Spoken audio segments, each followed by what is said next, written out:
Good morning. Happy Friday. Hi. Everyone deserves cookies. Yes, they do. Very much so. Are we talking about cookies? Banana oatmeal chocolate chip cookies sounds divine. Oh my God. Hello, I want some. Hi Christine. I feel like making streams on Friday since that just works best for their schedule. Yes. We used to stream on Saturdays actually, but then it was kind of sad because I would stream all day and Aaron would be home all day and then we wouldn't get to see each other, and then it was like we only had one day for the weekend. So I know that it would probably work better for people on Saturdays, honestly, but I just really like having weekend. You know? Like banana bread. Yeah, I have banana oatmeal, banana nut muffins that I'm living my best life with. That's so sweet. Thank you. Thanks, J Racco. How you doing? Here you go. My bananas do nut. Yes, it's a special skill of theirs. Hello, we're surviving. Yeah, I feel that. Heard and felt. I don't have Discord chat open. Hello, what is wrong with me? Hi, Gay. Hi, Pizza Eggy. How are you? Oh my gosh, that's so sweet. Thank you. Hi. Hold on. Why is this not showing chat over here? What the fuck? There it goes. Okay. Talking about snacky snacks. Snacky snacks sound like a great topic of conversation. You and your hair look amazing. Kim Morgan, that's so nice. Thank you. How are you doing? Honestly, I'm gonna be so for real with you guys. I'm feeling a little bit like Earth, the world. I don't believe in a God, but like somebody, whoever, has my, honestly, like life kind of has me by the thong right now. I won't even lie to you. It's kind of feeling a little like I'm getting dragged along. Mango season. Ooh, fun. And you know what's funny too is that it's not actually that bad. Like really things are fine, but I am like 90% certain that I have premenstrual dysphoric disorder. And guess who's gonna menstruate soon?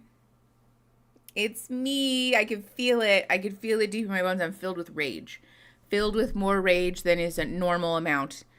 Maddie, that's so nice. Thank you.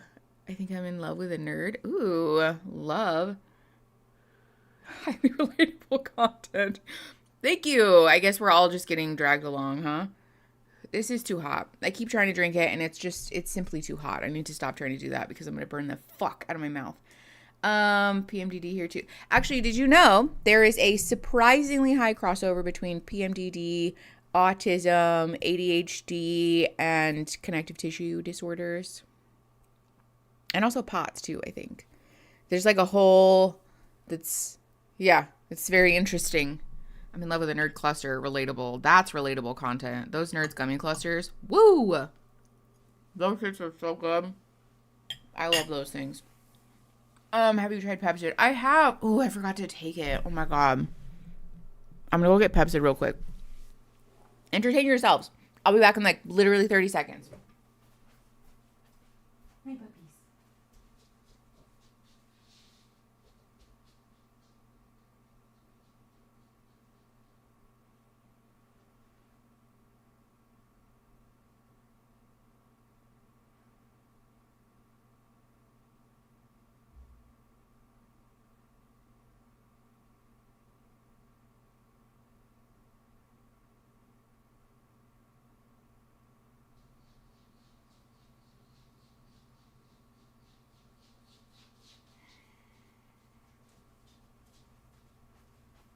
Hello.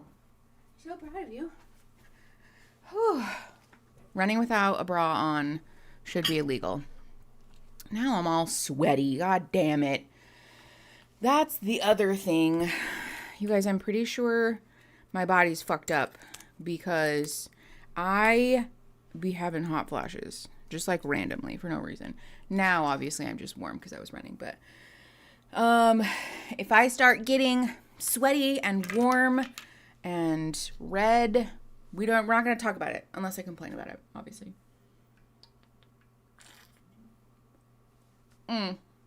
Christine, nobody knows. It's not actually supported in the research at all. I mean, a little bit, like a teeny tiny bit, I think.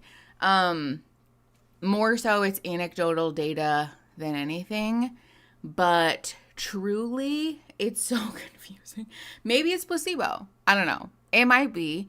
But when I'm going through it, with like PMDD related stuff, if I take Pepsid, truly in like a couple of hours, like I feel better. It's crazy. What's your top? I love the colors. Thank you. It's a gay little frog. Look at him. Look at him. Isn't he so cute? I love him so much. Are you on live chat? No. Christine, I'm out of practice. Thank you for helping. Let me switch this. Live chat. My cat jumped on my bed behind me 2 seconds before Mickey said hello. Oh, no. Cat, I'm so sorry. Ooh. The kitchen sink drain line out of my house. Oh, no. That was the pipe that burst was out of your house. Scout, that sucks so bad. I'm so sorry. I would be beside myself. House repair stuff just fucking sucks because you can't not fix it. Like, I guess you could, you know, obviously if you couldn't afford to or like you weren't able to, you know, but like, what am I, like, especially things that you need to live, you know? What am I going to do? Just like leave my house leaking water everywhere? Wait for the mold to start?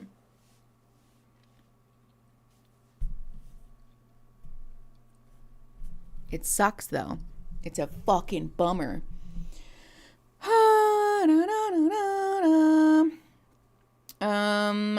Right after I sent it, I remembered which community I was in, and I was like, shoot, some people are gonna think Candy second. Oh. Oh, Christine, that's really nice. Thank you. I saw your comment about me looking gorgeous no matter what. You guys are so nice to me. You should stop, because I'm gonna become a pompous little windbag.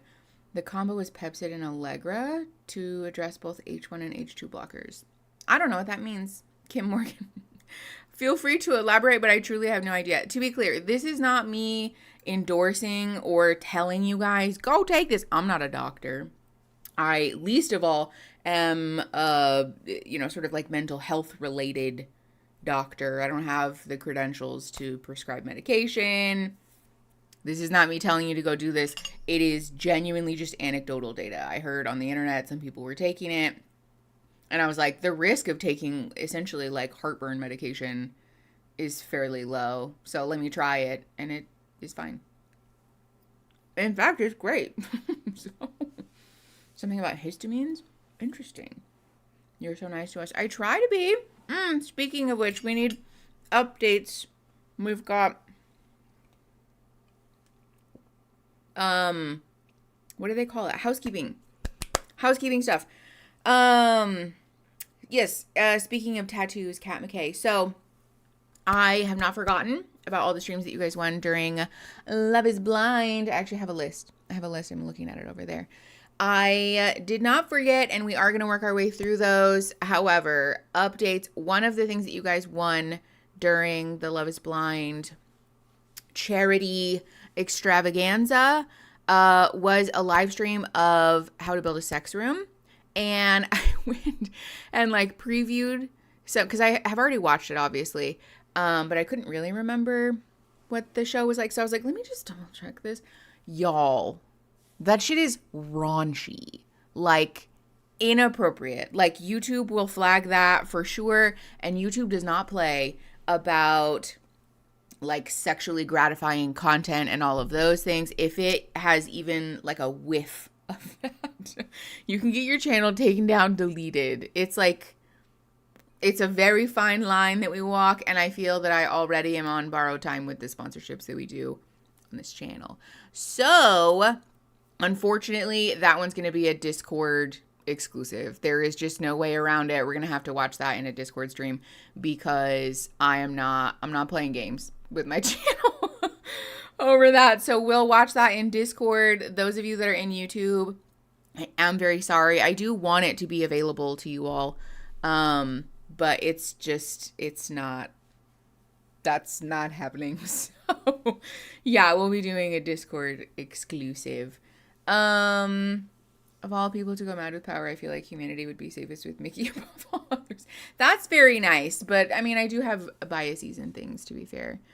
Ba, ba, ba, ba.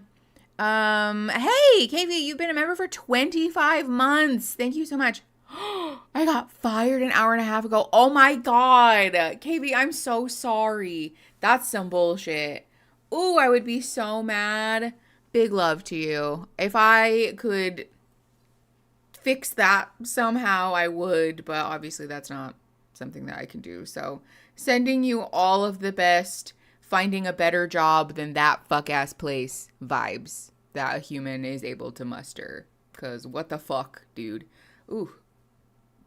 Oh my God. I swear to God, if that Pepsid gave me fucking heartburn, I'm going to cry. I'm a nanny and hated my boss, but absolutely love the kids. Oh, that's heartbreaking. That's worse, KV. Oh no, I'm so sorry. I would be so upset. That's something that is hard to, because you can hate your boss, but not being able to like adequately explain to the children, or like that whole situation, because there's like a bond there that's very special, and now it's like all sad, and I'm really sorry. YouTube, yes, YouTube does hate that. Yeah, even if it's educational. Sometimes, especially if it's educational, in fact. So, yeah, we'll be doing that in Discord. I really need this to be cool enough for me to drink it. Okay, not that bad. Not that bad. So sorry. RIP to everybody who has to listen to me chew and drink my fake coffee this stream.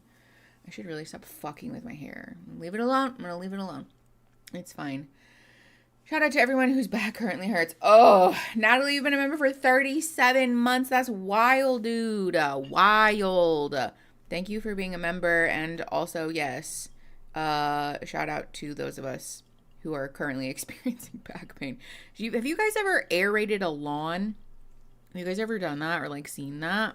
I didn't really know what that was before we had to do it for our lawn. Woo! My God. That shit sucks. And now my fucking back hurts so bad. Maybe you should remove it from your vicinity, because hotness makes it not go. For a second, I was like, Christine, what are you talking about? I do fidget and stim with my hair. Yeah, I think it's also a thing where I'm just like constantly, I like adjust things to death sometimes. Where I'm like, oh, I wanted to like sit in this way, or like it's bothering me, so I need it to like move a little bit or something, and then it's bothering me even more. It looks like little poos on the lawn. The little there's like little plugs, little nuggets. We did that shit by hand, because there's like machines that you can use, and we just like. I was trying to be sweet. I was trying to be cute, because Aaron was on his way home from work, and we were just going to spread some more like topsoil stuff when he got home. And I was like, oh, we need to do some more aeration in this part of the lawn. I'll just do it, because Aaron was going to do it. I was like, I'll surprise him. I'll do it. And then I started doing it. I was like, this shit fucking blows. Christine, because it's expensive.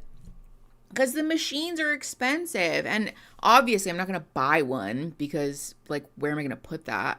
And renting one from Home Depot or Lowe's or whatever is, like, such a thing. So I was like, I don't want to do that. Aaron went to the hardware store and found, like, a little hand version for, like, $30. We were like, great, we'll just do that. We're not strangers to hard work. Maybe I am. Bright side to my other health issues: no cycle and thus no PMDD for the last few years. Ooh, maybe I can get perimenopause. Don't wish for perimenopause, Lexi, because I feel like I'm in perimenopause. I don't think I actually am. It's like way too early, but the hot flashes, dog. Truly the worst fucking experience.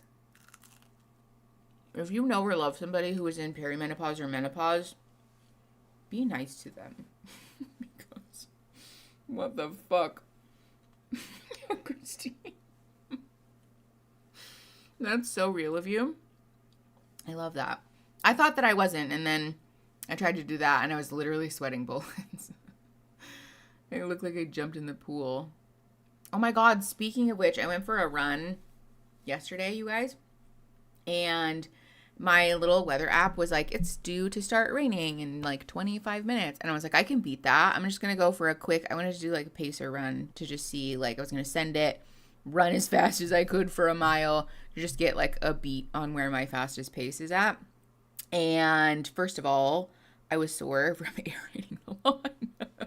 But second of all, the rain, it started raining. By the time I made it home, I literally was running for like 15 minutes probably. By the time I made it home, I looked like I had jumped in a pool.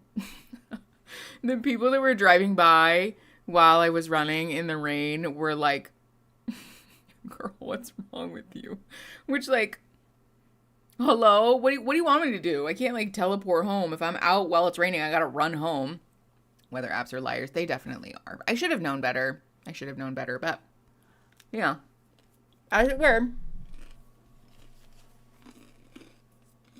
So sorry for all the crunching. I'm starving, and I didn't have time to eat before stream.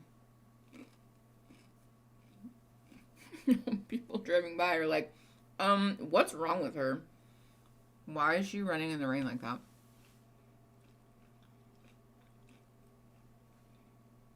Okay. We're going to get started on these episodes because, first of all, they'll give me an opportunity to chew without chewing in your ear. But second of all, we're watching 2 episodes of Age of Attraction today. I was like taking screenshots for the thumbnail and got an accidental spoiler and was like, yo, what the fuck? So buckle in because these episodes are fucked. At least one part of them that I saw was like shocking. So yeah, let's get into it.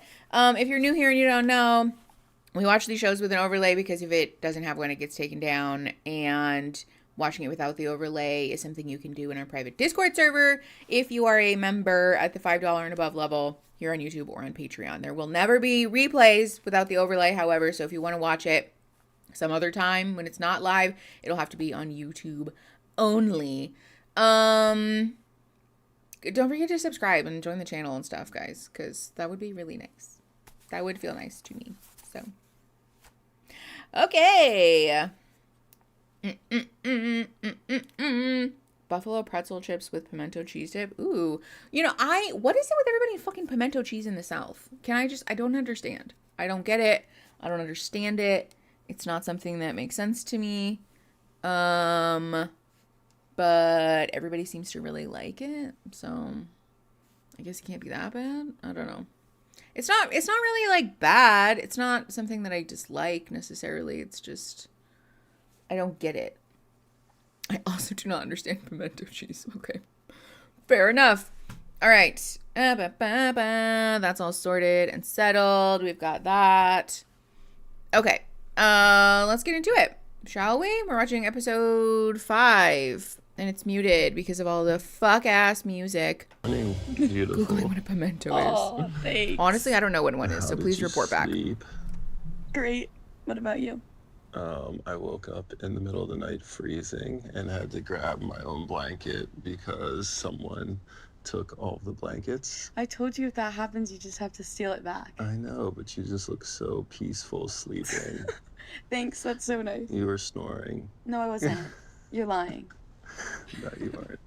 But I feel like we sleep well together. Like, you don't bother me too much. I feel like there's like a little cuddling, and then when we're ready to go to bed, it's like you get on your side and you stay on your side. Yeah, that's like how perfect. I like it. Yeah, that's how I like it too. I like when we wake up on opposite ends. Is it weird at all for you? Neato. Who cares? I feel like no. Sometimes when I wake up and I'm like, oh, strange man in my bed, like okay. a little bit. Mm-hmm. But then I'm like, hi. yay, strange Mickey man. Mouse? Strange Andrew. Mickey in my Mouse? bed. Yeah. Nice to meet But you. I don't feel weird. I feel like we're good. Mm-hmm. So you want to be roommates forever? Yeah, No, this combo is so boring. roommates Ooh. forever. 1.25 speed And starting we're now. going to have to decide on something at His some vocal point. fry is rough. I won't lie to you. Does commitment scare you? No. Are you sure? What the No. fuck was that Do you answer? think our real world lives would like really switch our dynamic? What do you mean? Like, what if I was like, I know you really want to hang out with me tonight, but like I have to, take my daughter somewhere. Would you just be like devastated? I think that I more so would respect that you have like a schedule and like discipline. And I think if anything, it kind of turns me off when people are like, okay, I'll just drop everything to hang out with you. It's like, nope, you stay in your lane, I'll stay in mine. And I think that's kind of a problem that I've had in previous relationships. I've always wanted somebody to like add for my life and not like try and suffocate me and like take away from it. That's been like a big issue for me too. It's like I need somebody who can like handle me, like I don't know, like wanting to live my life like with my friends and have fun and like whatever. Sorry about the subtitles, y'all. No, I want that for you. Can I just tell you, this sounds like a conversation that, like, how old is this woman? Like 20, early 20s, right? This sounds like a conversation that you would have at that age. There's an aura of pick me, but there's also the sort of idealism of early 20s in like, oh no, it like I don't want you to be respectful of my schedule whatsoever. Especially the way, yes, it is on 1.25. The way that he asked her, oh, if I had to cancel on you because of blah, blah, blah, or like didn't want to hang out for whatever, you wouldn't be like devastated, right? He's priming her to say no because he's not asking like, oh, how is that for you? Or what's your response to that? He's basically saying, if you were upset, then I would think that you were devastated, which is bad. So don't say that. It's fine, right? That's problematic. That's very much a thing that emotionally unintelligent men will do, either intentionally or unintentionally, because they hate women. Because they don't want to fucking hang out with you because they don't like you, dude. This man does not like you. I'm sorry. He likes the idea of telling his friends that he's getting it in with a 20-something-year-old. That's what's going on here. This man views her as a trophy, I feel, and not as a partner. And, like, it's clear in the way that he speaks to her and, like, talks about hanging out with her. She's elated to be chosen. Yes, very much. Why does the show have a reunion? Does it need one?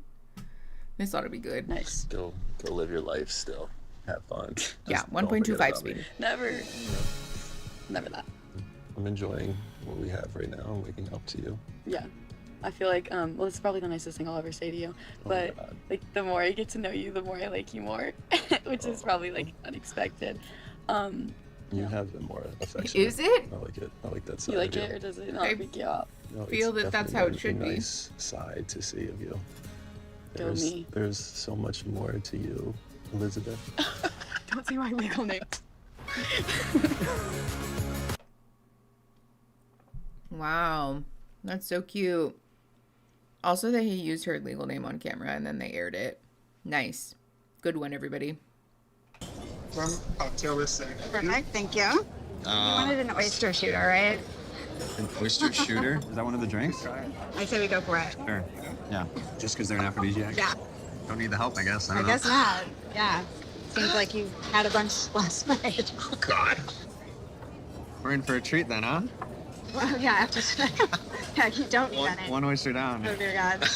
What did I get myself into? Yeah, you started that one. Yeah, I guess so. I asked for it. Anyway, so all this chat about aphrodisiacs and everything that it leads to. So I just wanted to talk about like kids and having kids and like what's that look? Nice. Yeah. Yeah. I mean, obviously this is something that's important. It's like natural. Hold on. First of all, this is very like, we totally have sex, everybody. Did you know that we have sex? We totally have sex, which is embarrassing. Second of all, how did we get here without having conversations about kids? It never ceases to amaze me the way that people will just go all in on something. And I know that the show is fake. I know that. I know that the show is staged. But still, we're just now talking about that. Please, as a PSA, if you're in the getting to know somebody phase, if you're dating, whatever, have conversations about kids, somebody's orientation towards that topic before you go all in. Really needs Feels to like be common talked sense. about. So, wow. Yep. Need Paul. Cheers. Oh, yeah. I'm not dodging the question, just cheers. Yeah, sure. You just need like a second to like think of a response. I saw how much work my parents put into my sister and I. From the very beginning, I never thought of like having a family of my own.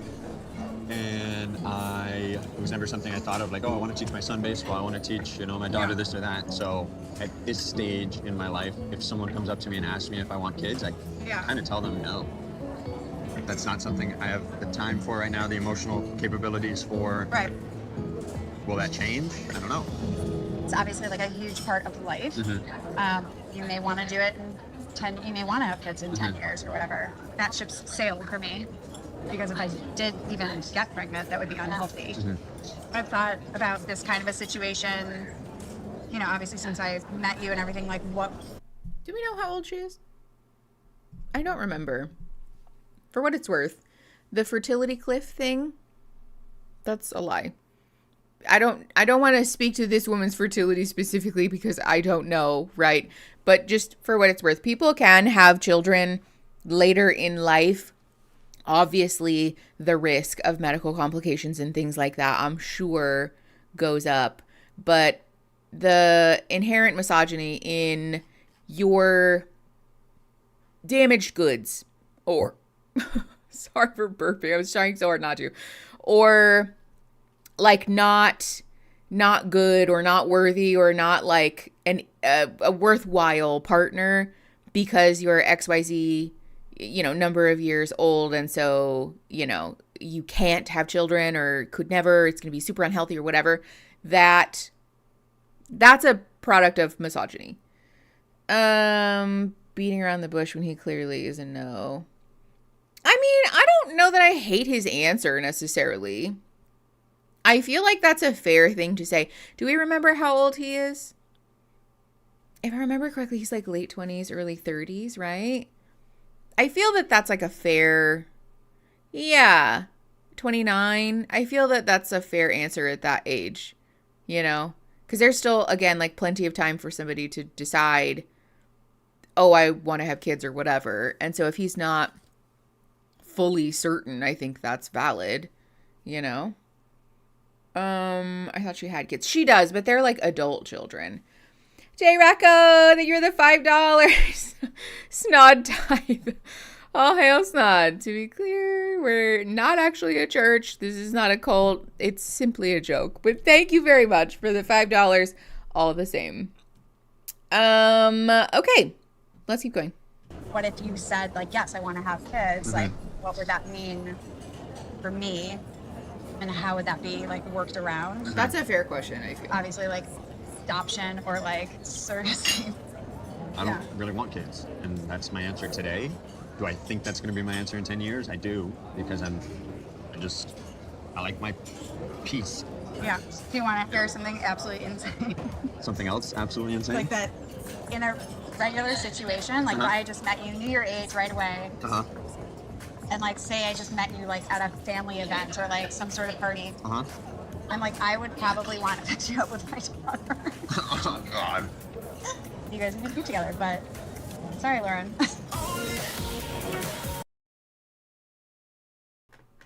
Girl, hello? I know, met you at a family event is wild, but also I would want to hook you up with my daughter.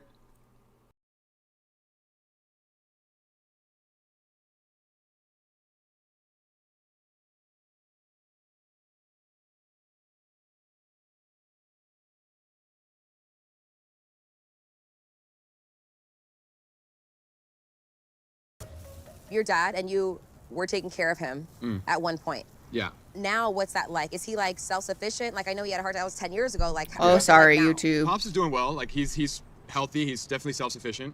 Because I know we're gone for a long time right now, right? Yeah. So can your family survive without you? Like, or they have to step up, kind of a situation. Does that make sense? Because it's a good question because I always said to myself that I wouldn't be able to settle down fully until my dad passed away. I don't think that's the case anymore because as I've seen the last 2 years, number one, his health is not so bad that he can't take care of himself, right? Okay. I think a big part of me being a stability was like the emotional side of things. I have been struggling with that. Just like, can I fully commit to somebody with my family still counting on me the way that they do? I believe that I can. I do feel more connected with Chris, but like the more that I feel for him, the more I can get hurt. So I want more clarity from Chris. I'm excited to see this. I want to see if he is mobile, if he can possibly come to LA. I got you. Thank you. Does he want to start a life in California, or is he stuck and rooted in Florida? Now that I know that your dad's good. Yes, you're his son, whatever. But would you be willing to go to LA too, or anywhere in California, close to my family? My parents, like, they helped raise my niece and nephews, you know what I'm saying? Because they're there. I wouldn't be completely closed off to moving, but I don't think that that's option number one, if that makes sense. Why? Because like I said, there's not just people, but there's responsibility, there's business, there's so many things that I have to change. But it's more than that. I mean, that's surface level. The real reason why I feel like I need to be in Miami is because of the family that really counts on me. When I say counts on me, like when I'm not there, it's not the same. But you can still move and visit your family a couple times a month. And I'm not trying to pull you away from your family. I'm just saying, like, I'm hearing you. the goal in any family is to be self-sufficient. And like, hey, like, obviously you love your family, but like, I know you guys are fine without me. If I was going to move, it would be there. And especially to move for a reason like this, it would be even greater. It's just a lot.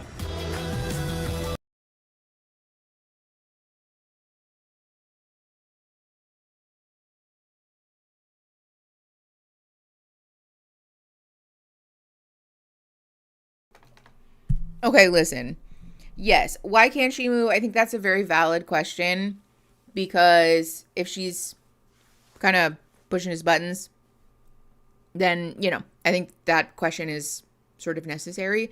And I don't necessarily dislike her sort of, I don't know, asking the question of like, okay, sure. Like, it's one thing if you want to stay in Florida because you like being close with your family, but it's different when it's like an enmeshment. Like, he literally said his family can't function without him, which is not great. Obviously, his dad being ill complicates things because it's not quite as simple as like, I'm just going to leave, There's the question then of like, does that mean that you're just sort of leaving your family member high and dry, But him essentially saying like, I cannot make room for a partner in my life because I have to put my family ahead of that is like, that's a red flag to me. There's a difference between being a caregiver and being enmeshed. Yeah, exactly. I think to say right now, no, right? Maybe after my dad passes, yes. But that's not what he said. He also said that his dad is doing well right now. So then that further raises a red flag of like, so it's not that you don't want to, it's that you can't, or you feel that you can't, which isn't healthy. Because she's right, the goal in any family is for individuals to be self-sufficient. He shouldn't not be allowed to move because of that. I do think it's shitty that there wasn't a conversation about like, okay, will you move, So I think that's fair. But also, for what it's worth, that might have gotten cut out. They might have had that conversation and we just didn't see it. There's a discussion about how caregivers can experience separation anxiety. Yeah, for sure. And it doesn't sound like that's what's happening, though. He didn't say, I'm anxious. He said, I can't. My family doesn't function without me. But yeah, why can't she move if he doesn't feel like he can leave right now? Valid question. Hi, Kay Hansen. That's so nice. Thank you. Okay, let's keep going. Derek and Pfeiffer is a 20-year age gap. You want to give me a side? You stay on your side of the bed, and I'm over here. I'm great. Good fucking night. Turn your light off and be quiet. Can I just say, I've never understood the like sides of the bed thing. Aaron and I don't have that issue. Sometimes he sucks up more space than I think is fair, but I think it'd be very tough for me. oh So no. Hold on. We gotta rewind. Okay, this is Jorge and Vanel. These are the people with a 33-year age gap. So this is Grandpa. Well, we said we should talk about my celibacy. You don't think you can leave? I think it'd be very tough for me. So why am I here? Yes. There's literally there's a no in between. Like, what are you waiting for to determine yes or no? Are you waiting till I waver or something? Because this is something I'm not touching on. What we just did, what is that? It's a form of intimacy. We are intimate. We're not all the way intimate. You. This is exhausting. Ugh! Oh my god. These subtitles. Okay, so first of all, if somebody says this thing, like for her it's celibacy, this is non-negotiable, and you say, okay, I still want to be in a relationship with you anyways, and then a week later, 2 weeks later, 3 weeks later, you're like, so we need to talk about this because I think it's just really difficult for me to abide by this non-negotiable that you have. You're the one who sucks. This sucks. He knew, he went in with the knowledge that this was a non-negotiable for her and is now bitching and moaning about it. Which is it? I'm going to rewind a little bit because this conversation, I'm sure, is going to be a fucking disaster. What we just did, what is that? It's a form of intimacy. We are intimate. We're not all the way intimate. You riding me and simulating and having an orgasm, that was confusing. I need to know if this is something you're okay with or not. I don't know what to do. Can you at least put yourself in my shoes? I put myself in your shoes, and what you're saying doesn't make any sense to me. I know for sure whether I get married or not. I'm not doing that until I get married. If I don't get married, then I'm never doing that. That is how I feel about that. I'm happy for you. So What do you want me to do with that? that is something I needed you to either know and be okay with, or say, hey, like, that's not something I could do, and that's okay also. But she's truly being way nicer about this whole situation than he deserves, I feel. Him saying we're not all the way intimate is such a, thank you, I'll address that in a second, is such a heteronormative thing.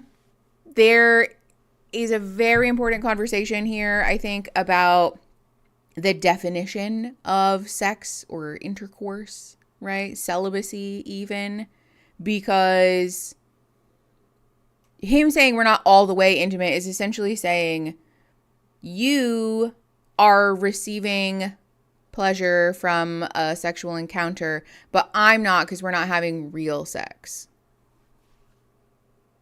First of all, that's not, like, real sex is whatever people define it as.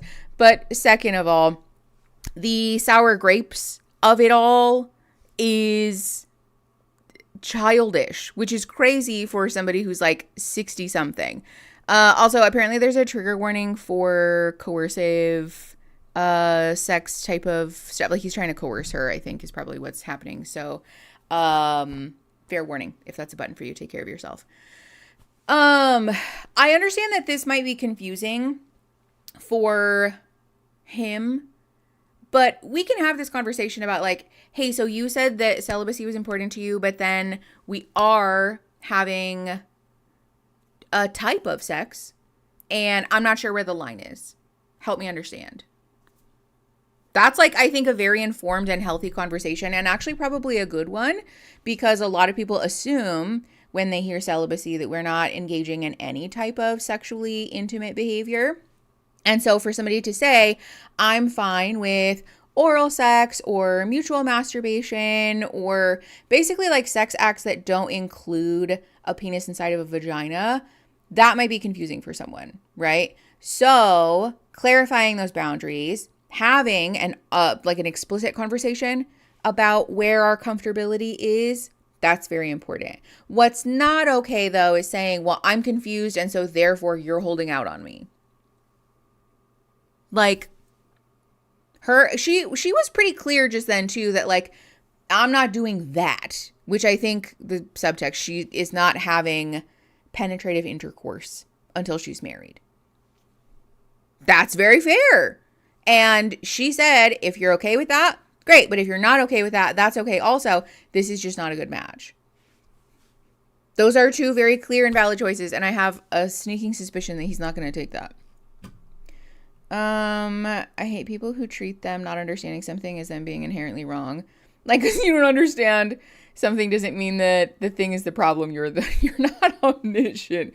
That's a great point. Him saying I don't understand doesn't mean that she was wrong or deceptive or bad or that this was, you know, some kind of setup from the beginning. He just simply doesn't understand. She might very well mean no PIV, which I feel is what he also views as sex, but he's pretending to not understand. Yeah, I am getting that vibe also. He's more so like pretending to not understand. Okay. I need you to have that clarity for me. That's very fair. I am not excited about where... Oh, great. Here we go. Okay. More music. Uncomfortable. Disagreement yesterday. So it kind of was awkward sleeping last night. And it's still not even like resolved. It's still something that like it's a conversation that I still need to have with him. A little disagreement is generous, I feel. Okay. Hold on. They have the right to feel the way they do. But we're rewinding. No. Anyone who feels like they have a celibacy journey, they have the right to feel the way they do. But the person who doesn't want to be celibate has a right to feel the way they do. In the promise room, she was talking about her journey of celibacy. Of course, I go, oh shit, really? Like, damn. But there's nothing Vanell can't tell me about who she is that I'm not going to respect. I can't be like, oh, well, you're doing celibacy, bye, and then miss out on someone who I think is, you know, an amazing woman. It's not something that I want to do. That's where I'm at. And I think it could become a very big issue. I feel that we're missing the point. This is why, as a therapist, it pushes my goddamn buttons. I've said this before and I'll say it again. While there is value in using therapeutically informed language, especially to like be clear about what we're referring to, it drives me fucking bananas when people use therapy language or when it leaches into conversations where it doesn't belong. Just talk like you. Just talk like yourself. Just quit trying to sound like a fucking therapist. If you're not a therapist, quit trying to fucking sound like one, because your thoughts and your feelings, your perspectives, what you want, what you need is just as valid in your regular vernacular as it is using therapy language. I talk like a therapist because I'm a therapist and because it's leached into my vocabulary and I can't get rid of it. That's why I sound like a pompous asshole when I talk about my feelings, because it's been leached in there, right? But if that's not your experience, just use your regular fucking language. Just stop saying stuff like this, because also it having sort of proliferated into the, you know, like the regular vocabulary that everybody uses has now given people like this man the opportunity to use fancy sounding words and things that makes him sound really reasonable as a means to manipulate people, as a means to coerce people. That sucks so bad. It sucks so bad and it makes me so upset. Hi, Aliu. We've been streaming for 58 minutes, which actually is like a new record for us that we're already like into this episode. Good for us. Therapy language can be easily weaponized. I would say at this point, it's like really become a problem. There's a lot of weaponization of that language happening, and it is so annoying. It's so annoying to me because it is not, often it's not called for even. Like, it's not even necessary. Like in this situation, he could have said, yes, when she told me about that, obviously I was kind of disappointed, but I really like her and I wanted to see where this was going to go. I just wasn't expecting to struggle with it this much. So it's a problem. See how normal that is? Like, you could have just said that, but instead, well, obviously he sucks. He's trying to coerce her, so that's different. But him using this language where he's saying, like, you know, she's allowed to feel how she feels and I am allowed to feel how I feel. And so where I'm at currently and making space for and blah, blah, blah, like all this stuff is just like, Really, what he's saying is that I don't want to sound like an asshole by saying that I think her celibacy journey is stupid, but I do. And I want to get my dick wet. So why can't we just do that? Which obviously makes him sound like an asshole, but he just doesn't want to sound like an asshole. That's why, whatever, you get it. Gaslighting is very overused, and it also makes me mad. The other one, this is going to push some buttons, I feel. The other one that really pisses me off is when people use the word triggered for stuff that isn't a trigger. You being uncomfortable, you being frustrated, you feeling sad, scared, anxious does not inherently mean that you are experiencing a trauma reactivation. That's not what a trauma trigger is. That's not it.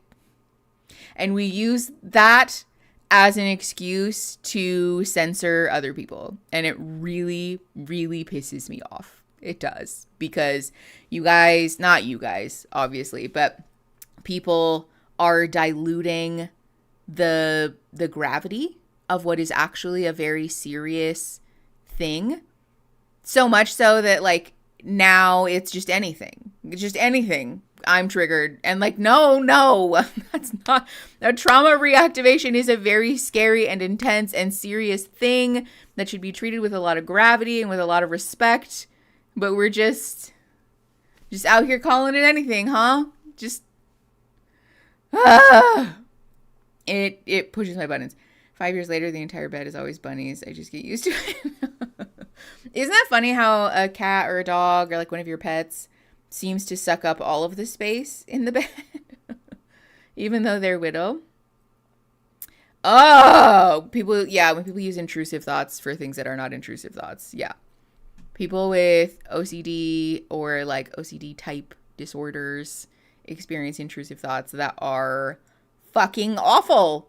And when somebody is just experiencing like a sort of quirky haha, we call it an intrusive thought. Like, nope, that's not what it is. That's not what it is.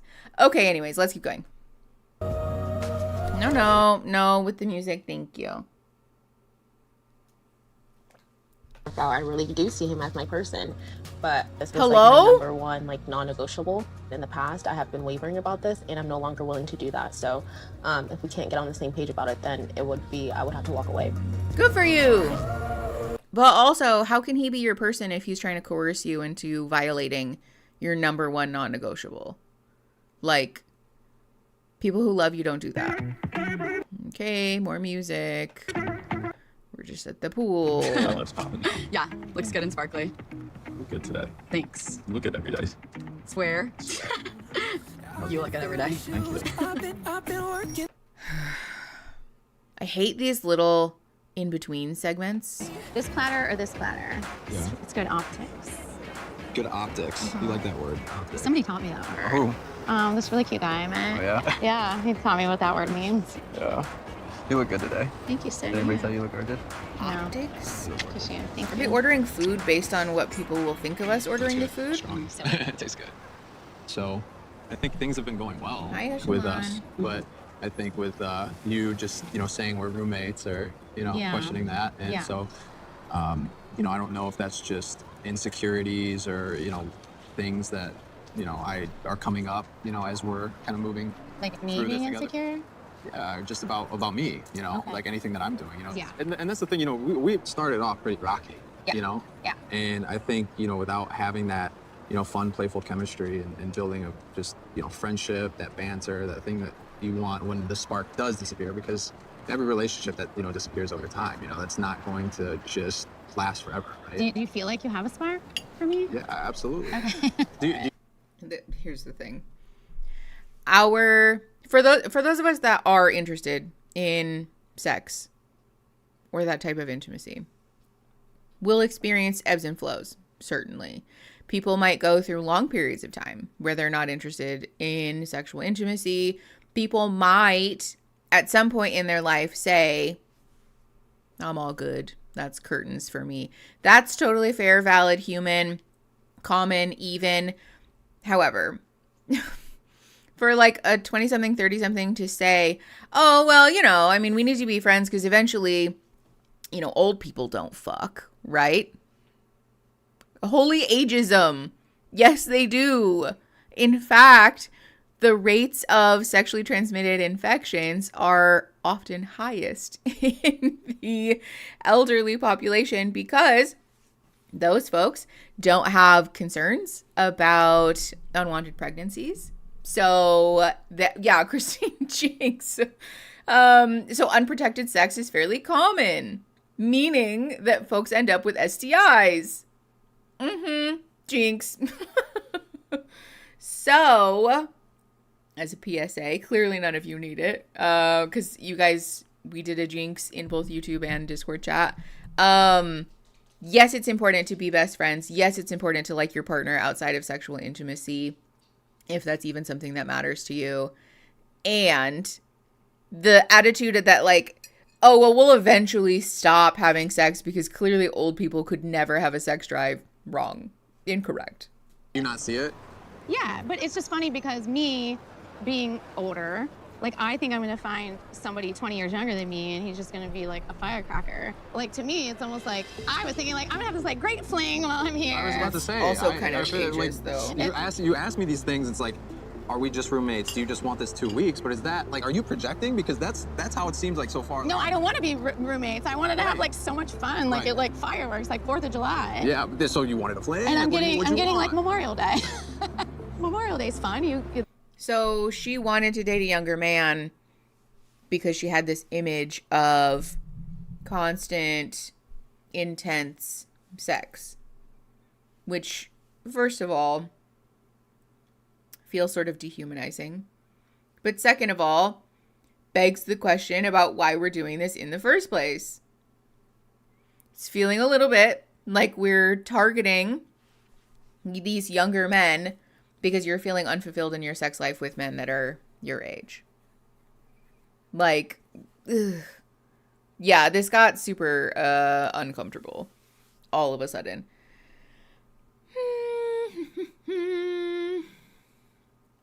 I feel like that escalated really quickly. Yeah. It is objectifying. It definitely is. The pools open up and you know, you can get your boats in the water. But I want like middle of the summer, hot and steamy, fireworks, barbecue, and we're only at Memorial Day. But we can keep moving forward to get to the 4th of July. Okay, so this isn't something that, so if I'm hearing you correctly, I'm taking things too serious. I was expecting us to just jump to 4th of July. But as far as like passion-wise and spark-wise, I want to move things to the 4th of July, number one. Right.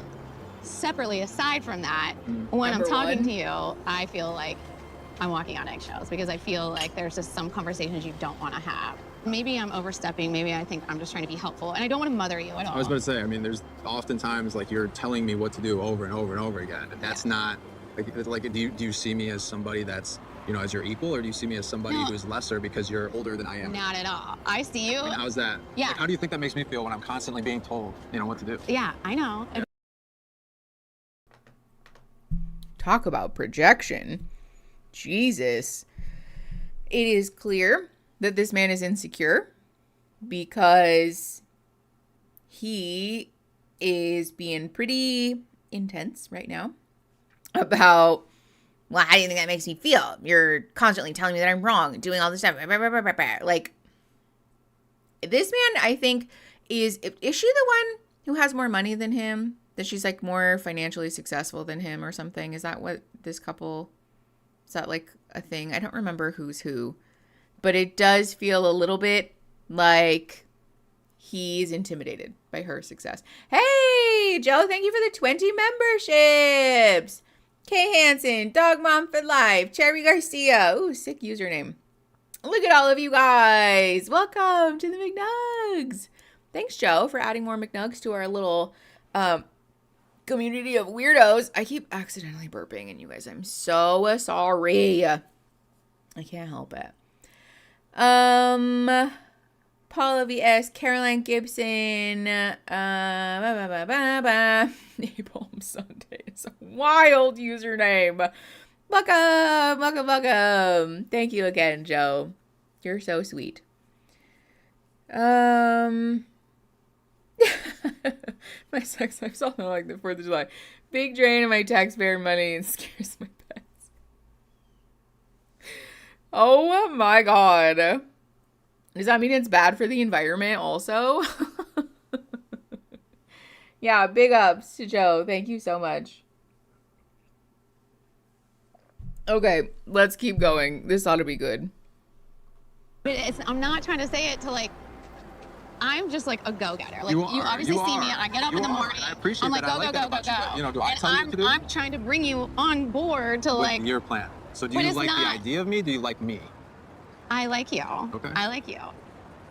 I want to respect her. I want to show that I respect her, but I also want her to know that just because she's 20 years older than me doesn't mean she knows more to do in a relationship than I do. Like we're equals here, and I don't want her to think that we're not.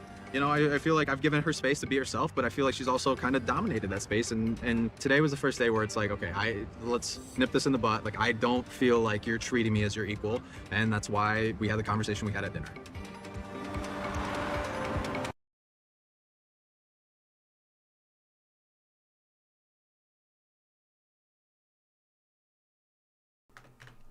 Yeah, let's nip this in the butt.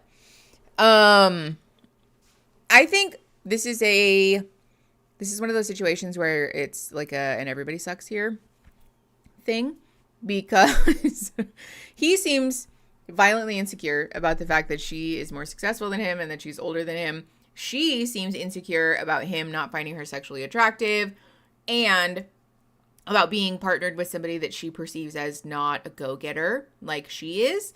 And there's definitely some dehumanizing, objectifying vibes here of like, I want to date a younger man who's virile and successful and a go-getter. Like, you want a meme. You want the meme of dating a younger man.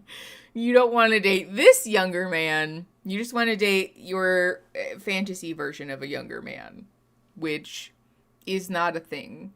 Let's not do that. I don't know if he wants to be equals. He wants to be the man. Oh, definitely. That's the vibe. Yeah, you're right. Kay Hansen. Save the butt nipping for the holidays. I think both of these people dislike themselves and each other, which is historically a great combo for a partnership, as everyone knows. Also, I am dying that they're at this cutesy restaurant with a Denny's in the background. And like, what is that, a Circle K, a 7-Eleven? Love that. Great. More B-roll. Pizza Eggy Jinx. I am tired. You're tired. Very tired. I might jump right into the bed. Really? Yes. Come on. Yeah. You can't have this day we had and you're going to sleep. That's so Time boring. for a nap. Nap for Chris. Why Is that wine? Or are you drinking? No, that's the emergency. Well, You're really going to leave me? Leave you? No. You're going to sleep. Going right in there. We just had a great brunch. You're going to sleep right now? Perfect. After brunch, nap.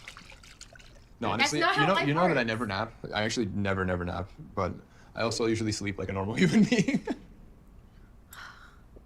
Our room is bright. How are we going to nap? It is pretty bright. Look at the balcony though. It's nice. It's beautiful. I do think it's weird that she's trying to guilt him into not taking a nap, but I'll be honest, an after brunch nap is wild to me. I could never. I'd be like, hello?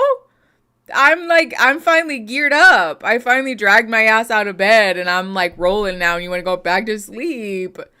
I'm definitely a person that it's the ADHD thing. If I sit down, it's all over. So once I finally drag my ass out of bed, we're doing stuff. Even if it's like, if I'm going to like sit or like wind down, I'm like doing it on the couch. Because if I do it in the bed, I'm going to fall asleep. I can take a nap anytime. I mean, Eric, it's not that I couldn't take a nap. Because I could sleep for like a disgusting amount of time. But I don't feel good when I do that. So I don't want to do that. So if my partner wanted to go take a nap after brunch, I'd be like, but I'm bored. I need someone to help me do fun stuff.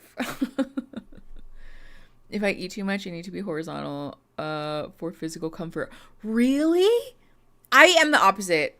I will get the worst indigestion if I lay down after I eat. The worst, dude. Like, Aaron has to sit and pat my back so that I'll finally burp indigestion. It's so bad. Naps, we lay on the bed sideways. That's really funny. Once I'm horizontal, it's like phones. I switch modes automatically. Happiest after a nap? Oh, no. I am like groggy and my head hurts. Naps are not for me. Mid-morning naps are the best if I'm up and about early enough. That's wild. You guys are nap people and I just am not. I can't play, but I want to see who wins. Wait, what happened? I think I can drink more than you guys at brunch. I feel that that would be a very easy mark for me. Since I stopped drinking, I am a very unlikely candidate for winning that. Texas banned bottomless mimosas for encouraging public drunkenness. Not surprised. Texas hates fun. Okay, let's keep going. Beautiful. And we could sit outside. Wow. All right, you know what? Decision's made. Shower, nap, gym, grocery store, food. Wait, what happened to the massage? No, can we look at a massage instead? I'm that down can for put us to massage. sleep. Can we look into that first? And then, because that can put us to sleep. Okay, let's do it. Okay, I'm with it. Let's do it. That's fun. I like it. I can change. That's a Me nice and Leah compromise. have incredible moments. When it's good, it's so good. But I don't think it's very normal to want to spend every single moment of every single day with your significant other. I need to have moments to myself. I'm so used to being alone. I'm alone all the time. And now all of a sudden I'm spending every second of the day stuck at the hip next to somebody. Let me shower. Might as well. Might as Me as well? fuck. Might as well. Leave me then. Fine. Okay. I'm gonna do nothing. For me, I never thought Okay. about age as a reason to settle down with somebody.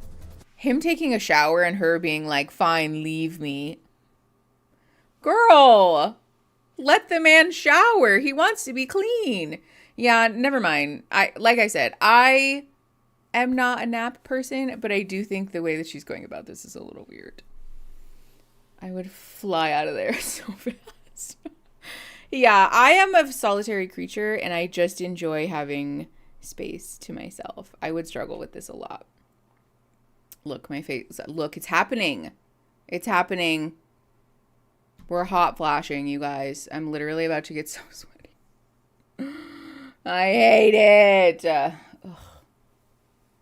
Okay, just pay no attention to the perimenopausal man behind But the I curtain. am 41. I do know what I want. I know how valuable our time is. Because we're not guaranteed tomorrow. None of us are. You don't have to spend every moment. And I want to value it with somebody that wants to be with me. That's why I'm here. Look at me. You're gonna take a shower. You're just gonna leave me hanging. I can't believe you right now. You're so mean to me. He can't take a shower? I hate you. Okay. Girl. I don't think that's what it is. It's not that I'm just hot. Do it slow. Me too. Just get a little excited. You just do it more often and you get more used to it. Like, not having a while. Yeah, for sure. It's good. It just needs to last longer. No, Or you just trust me. or- I've never had bad reviews. You just- I know what I. This is the worst. This is the worst conversation, you guys. I can't.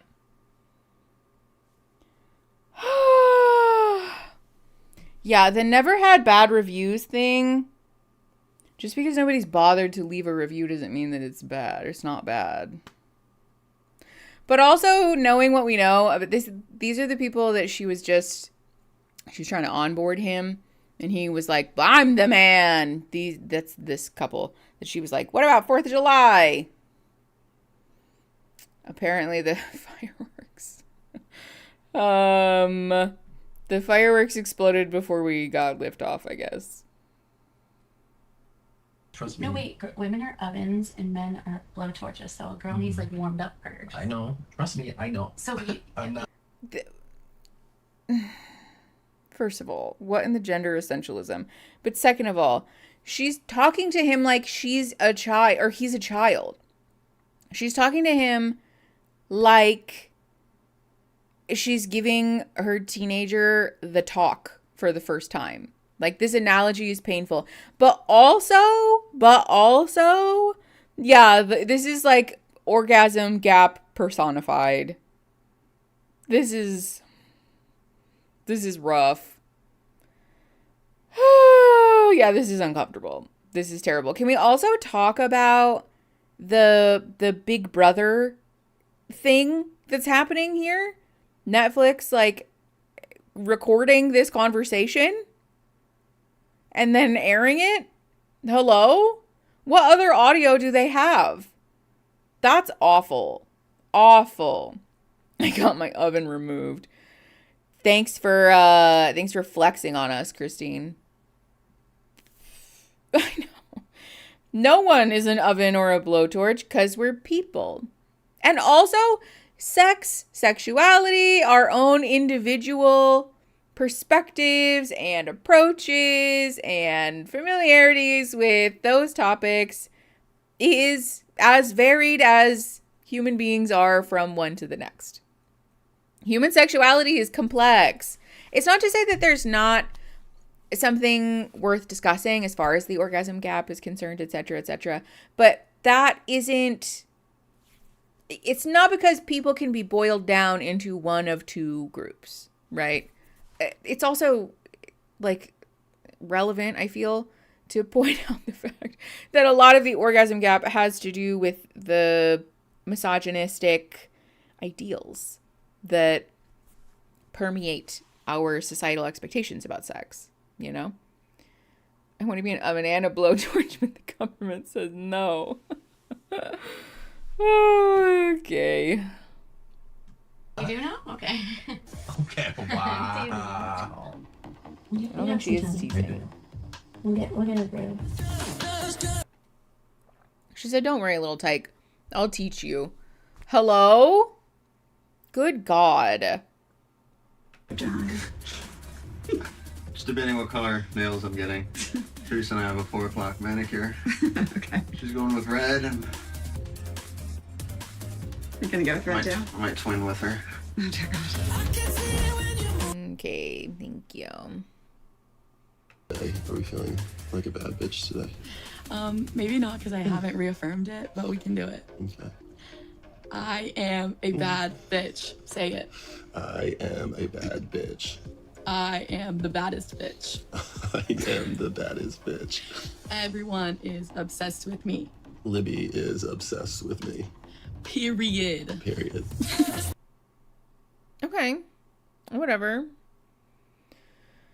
Those two just bother me. Why? Morning. Morning. How do you feel? Feel good. How'd you sleep? Good. I feel The fake, like, oh my gosh, good morning, while she's in full beat, fake lashes, hair completely done. We're clearly, like, wearing clean pajamas. We just got back into bed after getting mic'd, cameras in, lights set up. Like, it's just exhausting. It's just exhausting. I would not be comfortable to be intimate after that. I wouldn't either. If I was either of them, I wouldn't want to be intimate again. Sometimes it's just a no. Sometimes you can just tell the chemistry is not right, and that's fine. That's fine. There's a bug on my desk. Hold on. I have to kill it, otherwise I'll be irritated. Okay. Continuing. I feel like I'm meeting the real Logan now. I feel like I was meeting his representative. I met the Logan representative, and now I get to meet the real Logan, and it makes me actually like you 10 times more. Okay. Like, honestly, like, Why does everyone sound surprised by that? Just let your walls down and just tell me how you really feel. The actually in there is so confusing. This is the second time that somebody on the show has said it, and I don't understand. Yeah, actually, now that I know you better, I like you more. It's crazy. I thought it'd be the opposite. What are y'all talking about? Good, bad, ugly. Like, I'd rather you be 100% you than 100% what you think you're supposed to be like. And I know, like, in the past, like, I would feel like I would run away, but I don't feel like I want to run away. Finally, like, this is what I've been asking for. Bring the passion, bring the realness. I don't like to kiss and tell. I'm a lady, but I was concerned about the lack of intimacy, and now I am not concerned about that. We're definitely not in the friend zone anymore. Am I blushing right now? We're good? Oh. The fact that we overheard this conversation about, no, our sex didn't last long enough. Well, I've never had bad reviews, promise. It's just that I haven't gotten any in a while, so sorry. Well, let me teach you about it, son. That whole conversation, that's these people. The fact that we just overheard that conversation, and then, is it, I don't think it is. This is Logan and what's his name? Hold on, we're rewinding. Because I feel crazy now. Hold on. Who is this? Rewind. Hold on, I'm muting it so that it doesn't steal all my money. Logan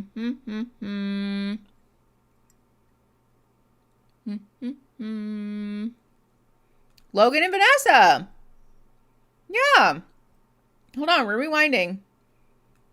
This is also Logan and Vanessa.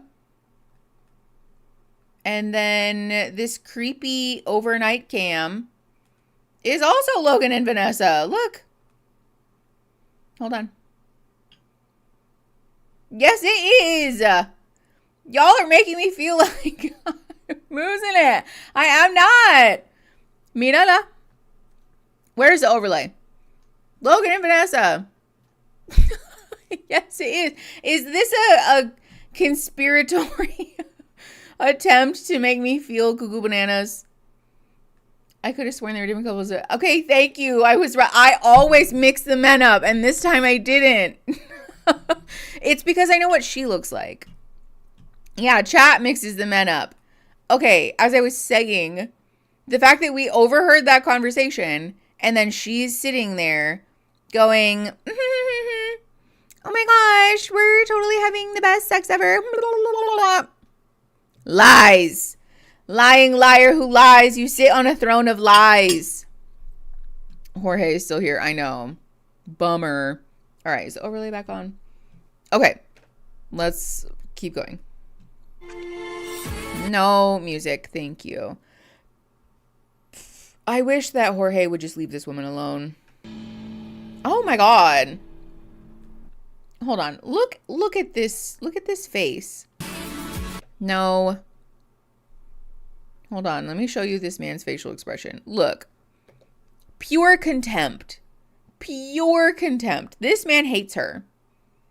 This man wants to have sex with her, but he does not like her. Red flag. The reddest of red flags. Let's continue. It is a teenagery face. We're struggling a little bit. Yeah. And I think yesterday was definitely rough. We had an incident yesterday where some crazy guy comes walking up, making threatening remarks. And I told him that he better back up. Like, I'm not gonna, I'm gonna handle that. And so we exchanged comments, we exchanged remarks, and Manel took that some kind of way. So for me, from my perspective, if a random crazy guy comes up talking crazy and loud and saying threatening things, I take that serious. And a lot of that is from where I'm from. I know what that is. I felt like in addressing him and addressing the situation, I'm gonna be very protective. I just am. I'm gonna protect you and I'm gonna protect me. I'm not gonna let anybody just run up on me and talk crazy and make threats. And I think this is the most, and I don't mean to say this, and I don't mean to be ageist, I really don't, but this is the most like old man concept of masculinity thing.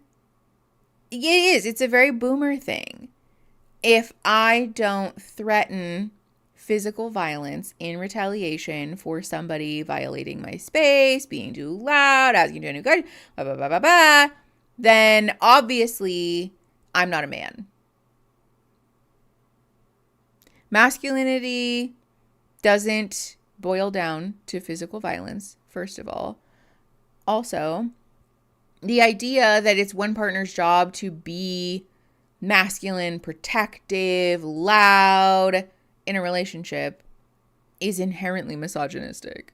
Because this comes coupled with the expectation that she's supposed to sit there and be the damsel in distress. I guarantee you, if she had been the one to like pepper spray some scary person who tried to grab her or whatever, that he would have said, oh, well, you emasculated me because I would have taken care of it. I had it handled, but you didn't let me. Bah, bah, bah.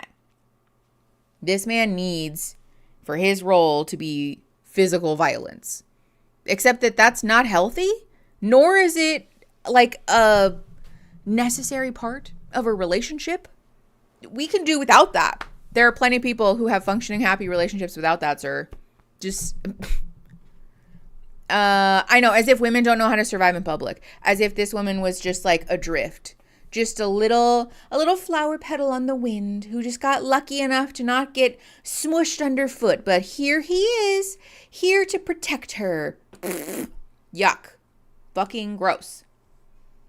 Okay, let's keep going. I think you felt like, well, I don't want to put words in your mouth. How did you feel? Oh, but I'm gonna. I felt uncomfortable in that situation, and I just felt like it could have been handled differently.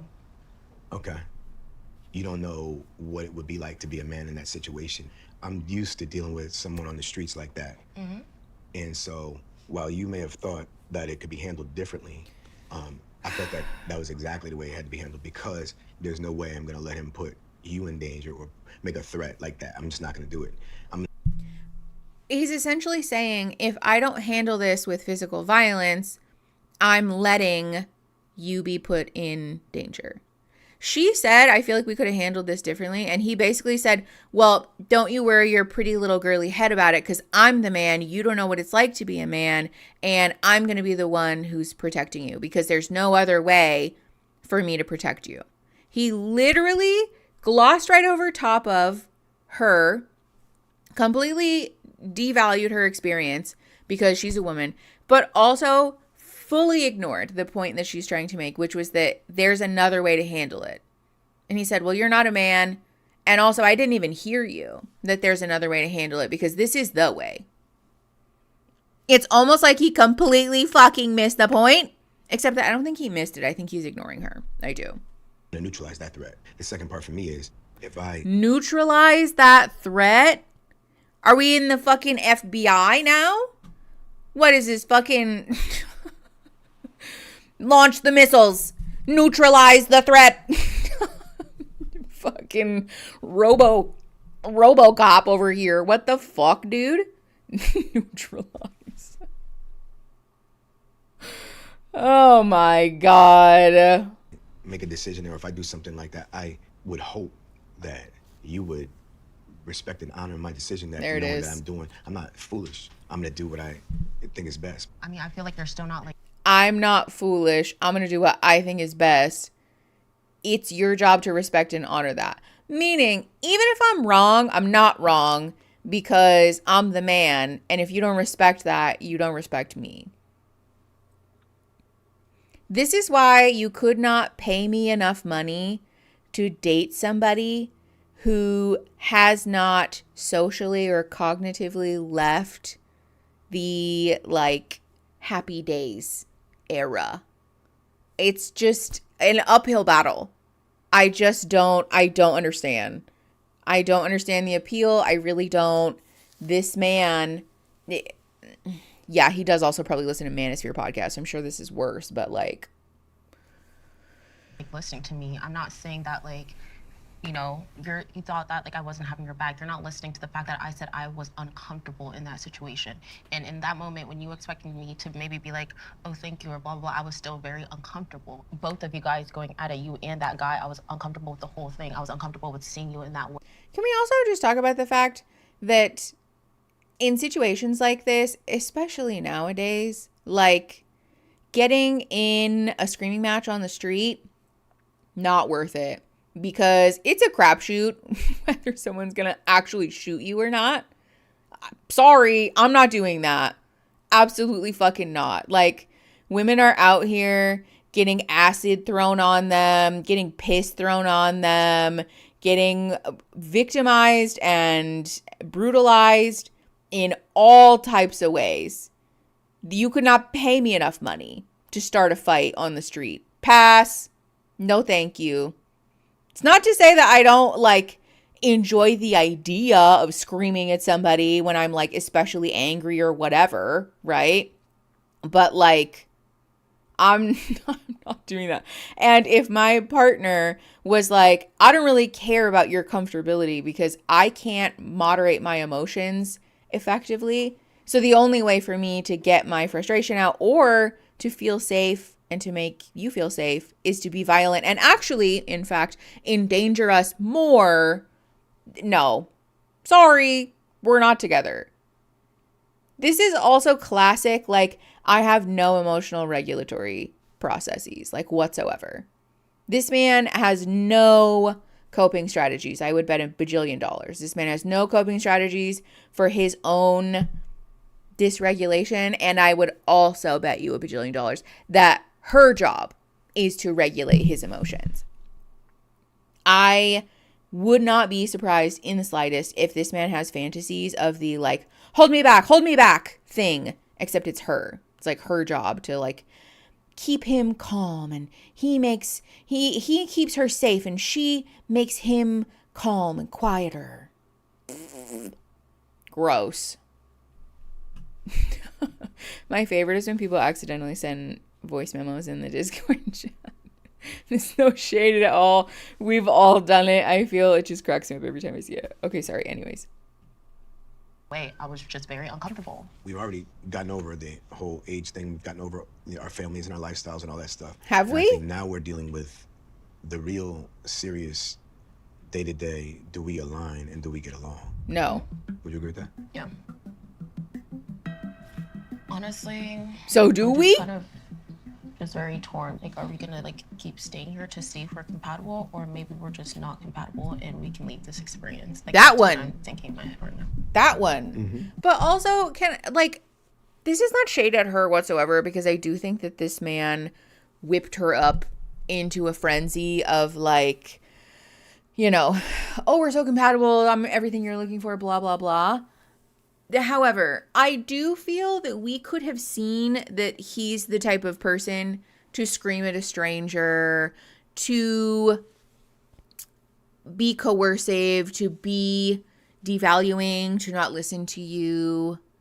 We could have seen that from like a mile away during the like speed dating summer camp situation. Like, you can smell it on him. Look at him. Look at the way that he looks at other people, the way that he talks about things, the way that he talks about himself, the way that he describes relationships, the way that he engages with other human beings. You could tell. This man has a manosphere stink. And I don't understand how we didn't. You know what I'm saying? How did we not see that? This is why I cannot men again. That's so fair. So fair. Yeah, no, that's fair. She lacks experience.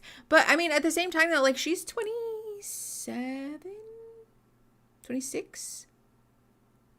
I don't think she's not 19, certainly. You know? I do kind of wonder if this is like a religious thing. If this is you're sheltered and we're very much not given the tools type of thing, you know? I have those exact fake poppies that are behind her. That's really funny. I've seen, I have these plant holders. They're like little like ceiling mounted plant holders. They're gold. I have seen them in the background of like almost every Love is Blind reunion since like season 6 probably. And I'm like, oh no, do I have bad taste? How embarrassing to level up. No, it is a flex. Okay, sorry, let's keep going. I'm open to whatever. Whatever you if you were down to do it, I'm down. Why are you just leaving it on me? I'm not leaving it on you. Do you think that but you are, maybe though. I'm not the person for you, or do you think I could be? It's like, you can't be okay if you want to, let's go. If you don't, let's not. We had 2 disagreements. And if 2 disagreements break us down, then I question our strength. The truth is, but these aren't just like disagreements that aren't like, I mean, these are I guess it's not so much the disagreement for me. I think, well, one, the celibacy thing, that's already something that like we're not on the same page about too, but which is also a big deal for us that we need to talk about too. And then the second one is just more so, I guess it's not about like the disagreement, it's just more so about who we are individually as like people. Yes. I don't understand what you mean. Basically, yes, this you is do. who you are, and I would have to be with who you are, right? In the future, you would handle every situation like that. That's just who you are, and vice versa. That's just how I am, you know? Well, in a situation where I'm on a street with my woman and a man comes up making threatening remarks and having an object in his hand, I'm absolutely gonna step to him and I'm absolutely gonna handle it like that. And if that is... He's making this worse because he's saying that he was making threatening remarks and had something in his hand. If Aaron put himself between me and somebody who had something in his hand and he looked like he was gonna like stab somebody, I'd be like, are you fucking nuts? Fuck you. Do you not fucking like me at all? Like, do you lack a self-preservation instinct? What the fuck is wrong with you? If you really like me and you want to protect me, let's fucking go. Let's get the fuck out of here. Let's politely excuse ourselves. Let's pull some fucking pepper spray out of our bag and like our way out of this fucking encounter, because I would like for you to continue to like, I don't know, live. There's no glory in going down with the ship, my man. Like, what is wrong with you? Maybe a dumb question, but why are they still even fighting about this? Because he sucks. Because he's doing the... Well, I don't get it. I don't understand. Explain it more so that he can refute all of the things that she says. Yeah, because she's trapped. I know. Why is the birth rate so low? Why are people dating men? Shocking. Hi, Slick and Salacious. How are you? Yeah, I got my hair done. I need to cut it still.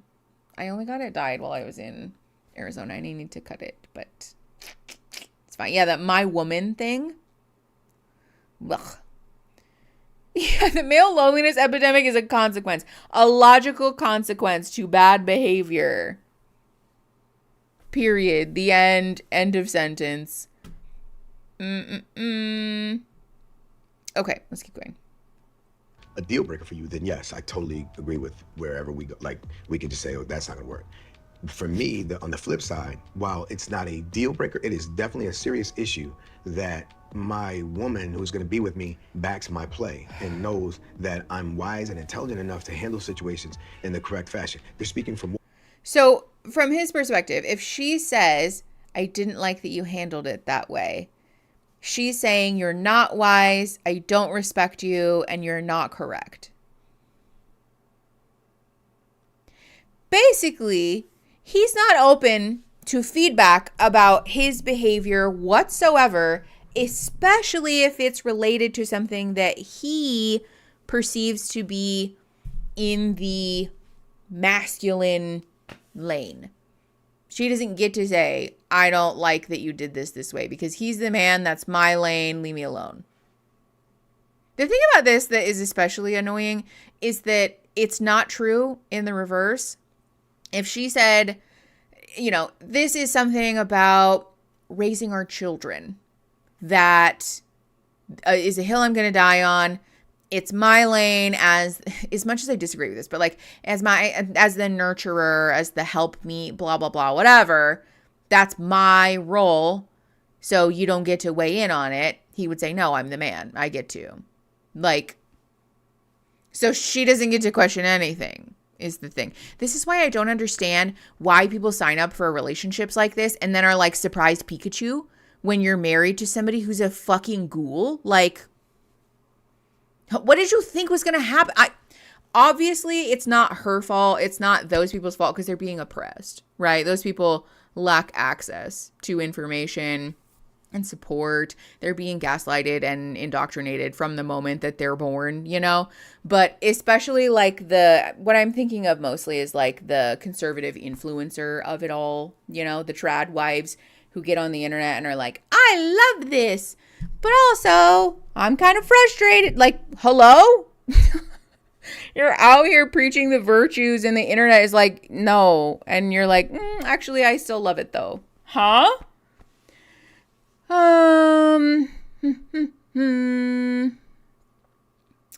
Once you mean once you start causing harm? Because I hear you on that one. It's a fine line. It's a hard thing to suss out, like where that like starts and stops, you know? I like a partner with hobbies. Ooh, yeah. 100%. Hold on, what happened? I'm a man and I can demand my sperm. Oh my God, that's a crazy thing to say. Hello? Not you, obviously. If I hear him say my woman one more time, yeah, you and me both. What knowledge? You have never been in that situation. You've never been on the streets. You've never been involved with that kind of personality or that type of threat. So you're How would you know that? Position of, just let me finish. You have to trust your partner, and I have to trust mine. If you don't have that, then you don't have anything. I have encountered the people like that. I have been in situations like that, and I know exactly how it has to be handled. See? Okay, I'm really done. I'm done. He won't make space for her to talk at all. He is completely closed off to feedback about anything. Yeah, good for her. Please leave and never come back. Please go live the rest of your life blissfully unaware of what a relationship with this man would be like. Also, can we just talk about the flawed logic in this, though? I've been in situations like this, so I am not available for feedback. If anything, it's the opposite. Because being immersed in a situation that is a high stress, like amygdala activating type of thing makes you very biased about the correct way to handle things. Like, for example, I grew up poor, for lack of a better word, and I have the experience of like what it's like to be that person, right? And I joke with Aaron sometimes, they're like, oh yeah, if we ever like lose money, we're like, you know, we're just destitute, like I'll teach you how to be poor, hee hee ha ha, whatever. Except that if that is the case, like if that were the case and we were like truly destitute, had no resources whatsoever. Oh, I thought there was an alarm going off. It's just a bird outside. Actually, my nervous system, my brain, my body, having been traumatized by that, makes me a very unreliable narrator in that situation. And the wisest thing to do actually would be to make space for my partner to support me and to share their experiences and their thoughts from an outside perspective. Not to say that that would be accurate all the time, but really the crux of like a partnership is that you're both adding your perspectives to situations. And sure, are we going to say like one person having experience in something might get like a, you know, like a preference? Sure. But that doesn't mean you just completely devalue your partner. That's wild. That's also not how the brain works at all. I love how this show is reading like a cautionary tale. Yeah, men, not even once. Just kidding. Mostly. Okay. I have nothing to say. Okay. Good for her. Please leave. Never talk to this man again. He's the worst. He's going to say, you quit. You gave up on me. You wouldn't talk to me. BBB. You're the one who walked out on me. Yeah, get that mic off of her. This poor woman. You take your readers and get out of here, Grandpa. Go back to your solitude. She's in the elevator and clearly like shaken up. Okay, he said something, but I don't really know what it was. And frankly, I don't know that I care to know. Oh, he's definitely going to blame her. Yeah. Andy, son. Whoa, what are those? That's crazy. I'm a big hater, actually, of cotton candy. Really? Like, your hands get sticky. That's so good. Okay, so this is something that's important to me Mhm. because growing up, my parents introduced me to a lot of their partners, oftentimes too early, especially just like, you never want to introduce people if you even think there's a chance that there's like, that they're not going to be there for a long time. Yeah. Like, that's troubling. Right. So what are your thoughts on that? Like, absolutely. What is the timeline? Tornado So I have a potato process sounds with that. good. Okay. I completely 100% agree. Obviously, I'm extremely protective, and I would never do that. It's not a good look, right? Yeah. Because you're still teaching them things, and you can teach them bad habits. So it's already rough enough on Right. kids because their parents aren't together. So Right. my process is I'd introduce you to mother first, and then we'll go from there. Right. Our side will definitely make sure we show respect, Right. and the boys will see that we show Yeah. respect. I don't think my parents ever had anything where they like had my dad's girlfriend meet my mom. Nothing like that. right, yeah. Like there was like very little interaction there, which always made it feel very separate. Yeah. And I'm sure there was probably like a lot of tension that I wasn't aware of Oh, for because I was sure. like, Yeah.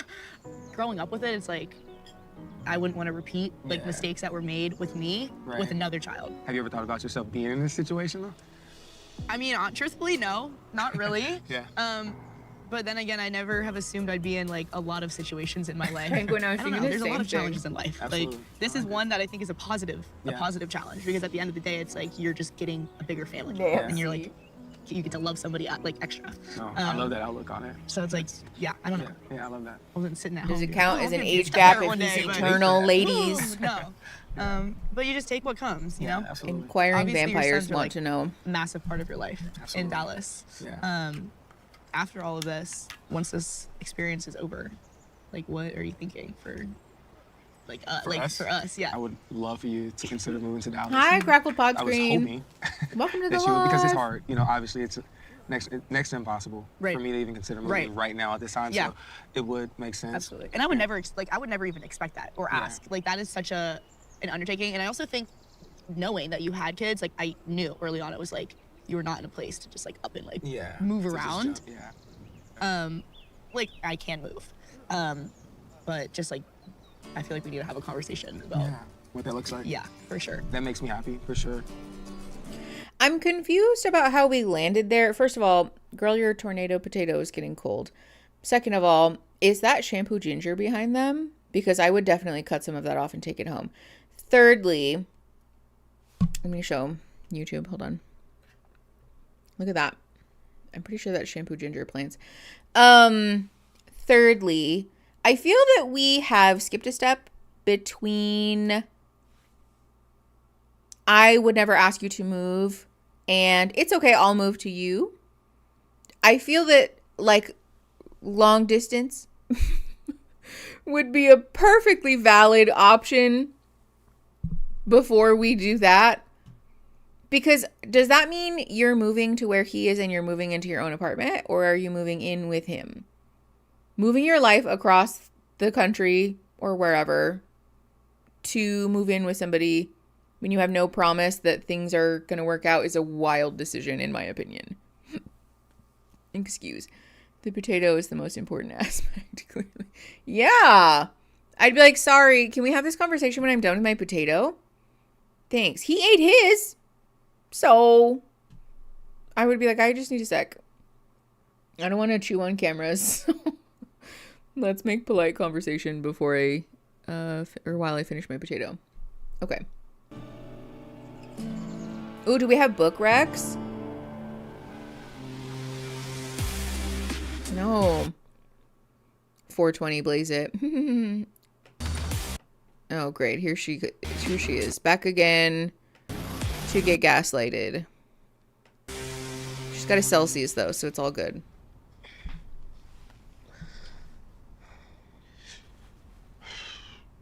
He's not being for real. Hello? You good? Oh! Talking about with us. With us. No. If the fact that she's not throwing a fit about the way that he talks to her. Oh my God. I hope the internet collectively gave this woman a pep talk like on her socials as they do, because she deserves so much more. So much, I mean, everybody does, but so much more than this dog shit ass pile of a relationship. Oh my God. Go pound another Celsius and come back for a second try. No, go pound another Celsius and come back to pack your belongings in record time and get the fuck out of there. Oh my God. I would have absolutely blasted into orbit. You good? No. I would have been like, I was, but I'm fucking not now. Thanks so much for ruining it again. Oh my God. Hold on, what happened? It's fine. Yeah, he's definitely waiting for her to apologize because he's going to call her immature and say that she doesn't understand and has never been in a relationship. And he's a real man. He's a grown man. So he knows how relationships work. And this is exactly how they are. Trust me. Trust me, bro. And you should apologize to me. Yeah, do you feel that, like, maybe we're just not a good match? That there's no reason for us to be here? I mean, we didn't finish the conversation, so I don't know. Okay. So I guess, like, with the celibacy thing, like, you saying I don't know was just hard for me to hear because going into the promise room, this was something that I was very anxious about telling you about. And leaving the promise room, I thought that from what I gathered from our conversation, you made it seem to me like, oh, like, I don't care about that. It's fine. Like, I'm okay with that. And then coming in here, now you're like, oh, I don't know. If you told me, I don't know, I would have went home in the promise room. I would have not came all the way here, lived with you, and done all of this. I Good wouldn't for have came her. here. We've done things, so. Her being this clear is such a green flag. Good for her. She clearly knows what she wants, what her limits are, and is not confused about that whatsoever. But now here we go. He's going to try to fucking fuck with her head. I'm rewinding a little bit. I don't know. I would have went home in the promise room. I would have not came all the way here, lived with you, and done all of this. I wouldn't have came here. We've done things, so that's not celibacy. So that's kind of confusing for you to say, well, I'm so very serious about that, but there are things that I will do that are. Okay, so in the promise room, why didn't you just say, I don't know? Why didn't you just say, I don't know? Like, why didn't you say that to me then and there? I'm gonna speak again. I'm not gonna interrupt you. I hope I can speak. So first off, let me address it. In the promise room, I told you, there's nothing that you have to be afraid of. You can tell me anything, and it does not matter. And that is the truth. Do I think that celibacy is enough to keep me away from someone who I think I have a valid, genuine connection with? No, I don't think it is. I don't know. I don't think it is. Additionally, if you're saying you're celibate, but yet we can mess around and do other things, then it's not really celibacy. It's really. That's not true. That's not true. That's not true at all. Celibacy is a concept that is inherently made up. It's a social construct, the idea of celibacy, because the concept of sex is a social construct. What we decide about sex varies. Because if that's the case, right, putting a penis that's attached to a human inside a vagina that's attached to a human is the only real and valid configuration that equates to real sex, then by that measure, all people who are having vulva, or penis sex are virgins. By that logic, those people have never had sex. That doesn't make any sense. And sure, do some people probably think that? Yeah. Does that mean that those people have the ultimate say-so over what is technically sex? No. No. He's fully conducting an interview with himself. Girl, just go. You don't need to be here for this. Christine, that's so real. He is very much having a conversation with himself. The thing about this that is annoying, though, somebody said this really succinctly earlier. Him not understanding doesn't mean that she's at fault or that she said or did something wrong. He just simply did not understand. Probably because there's a 33-year age gap between the two of them that is indicative of very different understandings about sex, about relationships, about roles, about gender and familial expectations and social roles, all of the things, right?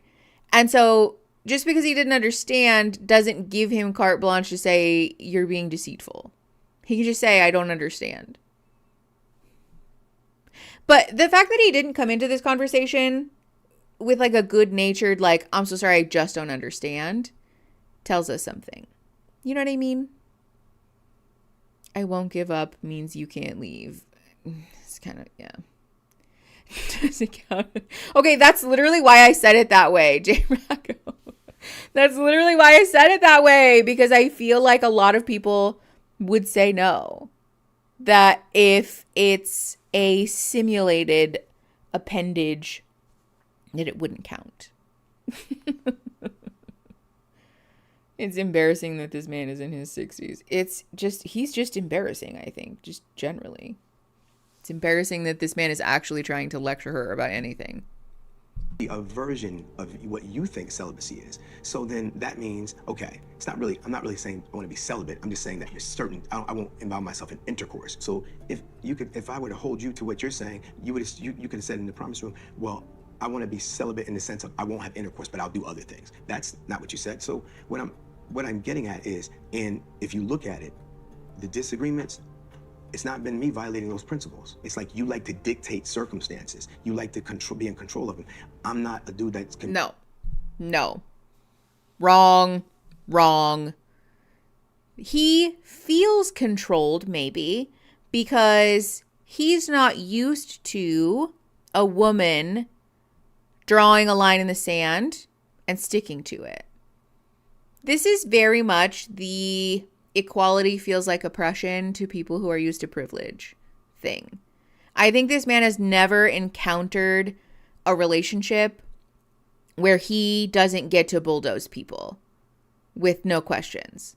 So this woman saying celibacy is important to me and celibacy means this, and him going, well, if we're violating blah, blah, blah, how come we can't just? And she's like, no.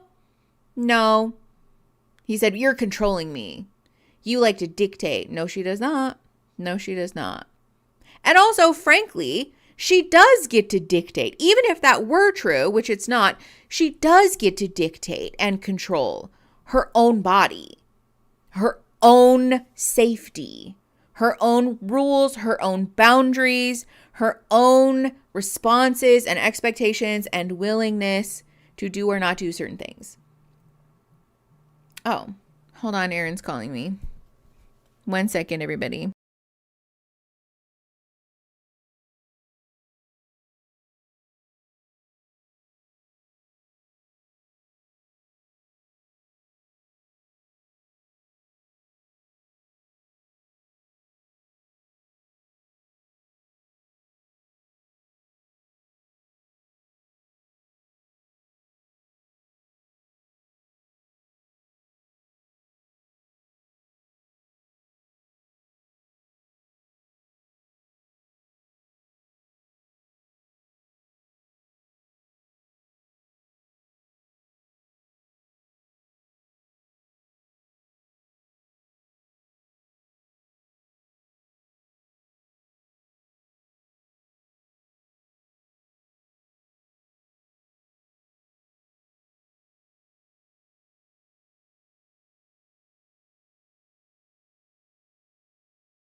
Hello.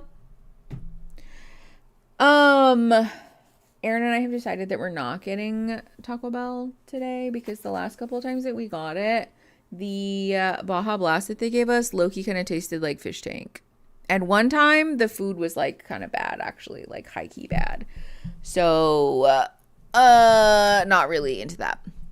I love streams with you guys. I joined another Discord channel, and while they seem to be mostly on the right side of history, some of the jokes people make are hard to swallow. Oh, that's not very fun. I'm so sorry. I'm glad you like it here. Blasphemy. I know. Well, it's just, this is the fish tank water thing. Do you guys know what I'm talking about? Where sometimes, soda, it's like you can tell they haven't cleaned out the little tubies. Yeah. That was the vibe. Yeah. Actually, Christine, The singular Taco Bell that we have access to is ass. And Aaron will sometimes stop on his way home from work on Fridays because he drives past a different Taco Bell that is like unreasonably far. If we were to drive there and drive back, it would take forever, so we would never. But since he's already driving past it on his way home, he'll sometimes stop. But somehow, even that one was a bummer. So it was really good a couple of times, though. In fairness, it was really good. So, okay. Anyways, the fact that he's accusing her of being controlling when actually what she is saying is that I refuse to let you force me to do stuff with my body and my boundaries, is again indicative of what a fucking terrible partner this man is. So let's keep going. Something that you can control like that, and that's always going to be me. What does the Bible Okay, say? Power of bye. life and death is in the tongue. So you need to be careful of what you say. That's just the way I feel. Okay. I guess we're good, right? I don't know what good means. What do you mean? I guess we're good. Like, we can go our separate ways. That's what you want? Yeah. Okay. I really think he thought that was going to get her. The Bible quote, well, you can't control me. I really think he thought she was going to say, wait, no. Baby. And she was like, okay, whatever. Good for her. You love to see it, especially on shows like this, truly. Like, snot is real. Snot is real and true. Yeah, you can't reason with people like this. You cannot. You truly just have to move along. No, thank you. We don't need music for that either. The left one, it's awesome. I did it last night, and the right side was my attempt this morning. Feels as though he's talking at me and not talking with me. Yeah. Living together, we're seeing our viewpoints are just very far off. I don't necessarily think it has anything to do with his age. I think it's just the type of person he is. I think it's both. We're really just not compatible, in my opinion. But I did really want it to work. People will look at this and say, well, it's their age difference that broke them apart, and that's absolutely not true. My connection to Vanel was very real and very genuine, and I don't think that plays a part in it. We could not talk about certain things. And no. I don't care how big the disparity is. That's not true. You refuse to take any of her input as valid because your age comes coupled with social and relational expectations that are outdated and steeped in misogyny. So. Disparity is, be it 1 year or 50, if you can't communicate, you're going to fail. Okay, yes, and if you're a bad communicator because the time in which you came of age emboldened you to feel as though you never have to make space for women and femmes to speak to you and to give you feedback about the way that you engage, you're also going to fail. That's just, okay, Echelon, you don't need to do that. You're being very rude. I swear to God, the older they get, the more crotchety they become. It's like living with a grandma. She is like, she starts trying to be cute where she wants to like do this scent marking thing. She's like booping me, but then she starts to lick my leggings and my socks. And then when I don't move my feet out of her way because she wants to lay on this thing all by herself, then she starts to bite me. I own this chair. I bought this chair. It's my chair. And also I'm using it because I'm working. I get to use the chair too, Ash. She's literally airplane ears right now. She's like all mad at me. Am I frozen? No. No, Echelon is my cat. And she's being rude. Yeah, she was communicating very clearly, actually. Yes. Vanel was communicating very clearly. I thought you meant Echelon. And I was like, yeah, it's still rude. Yeah, Echelon does this lately where she will bite me to get me to either pet her more, to stop petting her, or to move out of her way. And I'm not having it. Not having it. No, we don't need that. Thank you. Okay, are you guys folders or rollers when you pack your clothes? This way. You know what I mean? I mean, we deserve better. She does. Smile, but inside I'm really hurting. This poor woman. I think what he deserves is like therapy. Hopefully expensive therapy that he has to pay for out of pocket. This poor woman. Look what he's put her through. About a lot. I hope on the other side of this, she's able to see that she might have cared about him, but he cared about the idea of her. By my strain. And I've always said that I would be okay with walking away from the things I desire and want if it costs me my relationship with God. Okay. I mean, it'd be easy to find. And I know I won't find this again. Well, in the way that you won't find somebody who's someone before toxic, probably. That's because okay. I feel really bad for this woman, but this is again the thing that Netflix does where they prime your environment and they throw all of this emotional stimuli at you to make you feel all whipped up and think that this is a special relationship when actually what it is that your nervous system has been fucked with, you know? It just... My first thought after seeing Lexi, not that kind. Rolling all day long, including putting away at home. I'm a folder at home, but a roller when I pack stuff generally. Depends on the thickness of cloth, but I tend to roll. Yeah, rolling like jeans and stuff can be a bit of an issue. I'm so proud of her for sticking to her boundaries. Me too. Me too. I hope that she has like been effectively detoxed from this experience and from this man, because fucking yikes, dude. Oh, how you doing? So good to see you. I'm so excited to talk to the other couples and see how roomie life is treating them. It looks like the This guy. Look at this guy. Hi, beautiful. Oh my God, you guys look good. Look at this. Prince Harry. I'm looking forward to a fun night, just seeing how the guys are doing, seeing who's the best chef, seeing who's the messiest. Looking great, man. Pinstripes down. Nice. Drew, I feel like we're going, you know, quadruple date, or I don't even know what 6 dates is, but just going out with our best friends. It's gonna be fun. Would it be a sextuple? 6, right? What's up, brother? Adorable. How's it going? Give it to us. Good, really good. Yeah. Yeah, I mean, it's been good. Like, our connection's getting stronger, but we've had our fair share of arguments. Like, I'm not gonna sugarcoat anything. Lieutenant Vanessa in the apartment. Logan's got away with his words, doesn't he? Fucking hell. We talked about it. We talked about it. Yeah, totally. They're the dinner party couple, I'm telling you. Sticking to the bit. I love the all white. I love it. We just went around the circle. We were honest and talking about like our trials and tribulations. We haven't had one problem since we got here. Wait, what? I haven't had an issue here since we got perfect. Smooth sailing. Wait, I love her. Lies. Lies. This is a true room, man. Come on, you gotta This is a circle of trust. Can we get another drink first or no? We're missing a couple. We are. Yeah, we're missing. The fact that they don't tell them is so annoying. Yeah. Honeymoon is already being planned, I think, right? Has anyone seen them in a while? No. I haven't seen them I in a while. mean, we saw them the other day, and they seemed a little quiet. Same. Or Agreed. one seemed quiet, the other one seemed very Yeah, boisterous. Michael Scott's But, dinner like, party. That's That's what I just their mean. personalities. Is it? I don't think it's their personalities.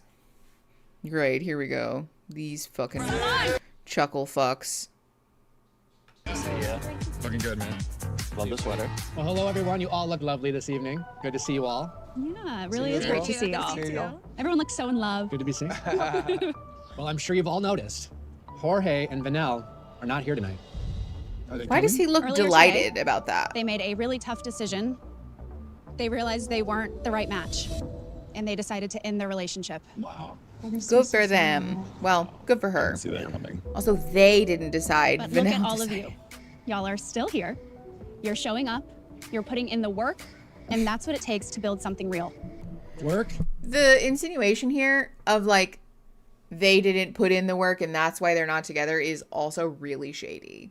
because that's not true. What happened is that she decided to no longer be in a relationship with a man who is just this side of abusive, and good for fucking her for doing that. Even if that wasn't the case, if they just decided like it's not a fit, breaking up with someone when it's not a good fit can sometimes also be like the compassionate or like the respectful choice. You know what I mean? Why would we encourage people to continue to be in a relationship that's obviously not a good fit for them? Just for the trauma of it all? What the fuck, dude? Yeah, Christine Jinx. Communication and trust. How are you all really doing? Vanessa, Logan, how are y'all doing? Why do you have to start with that? Sorry. Long, awkward pause. Clearly great. We were wondering. I mean, we have some challenges just getting acclimated. I haven't lived with anyone in a really long time, and it's more just getting used to sharing space with somebody that I'm not used to. Like, we don't really have big problems. It's just the little stupid things, you know? What have you learned about Logan since living with him? Oh boy.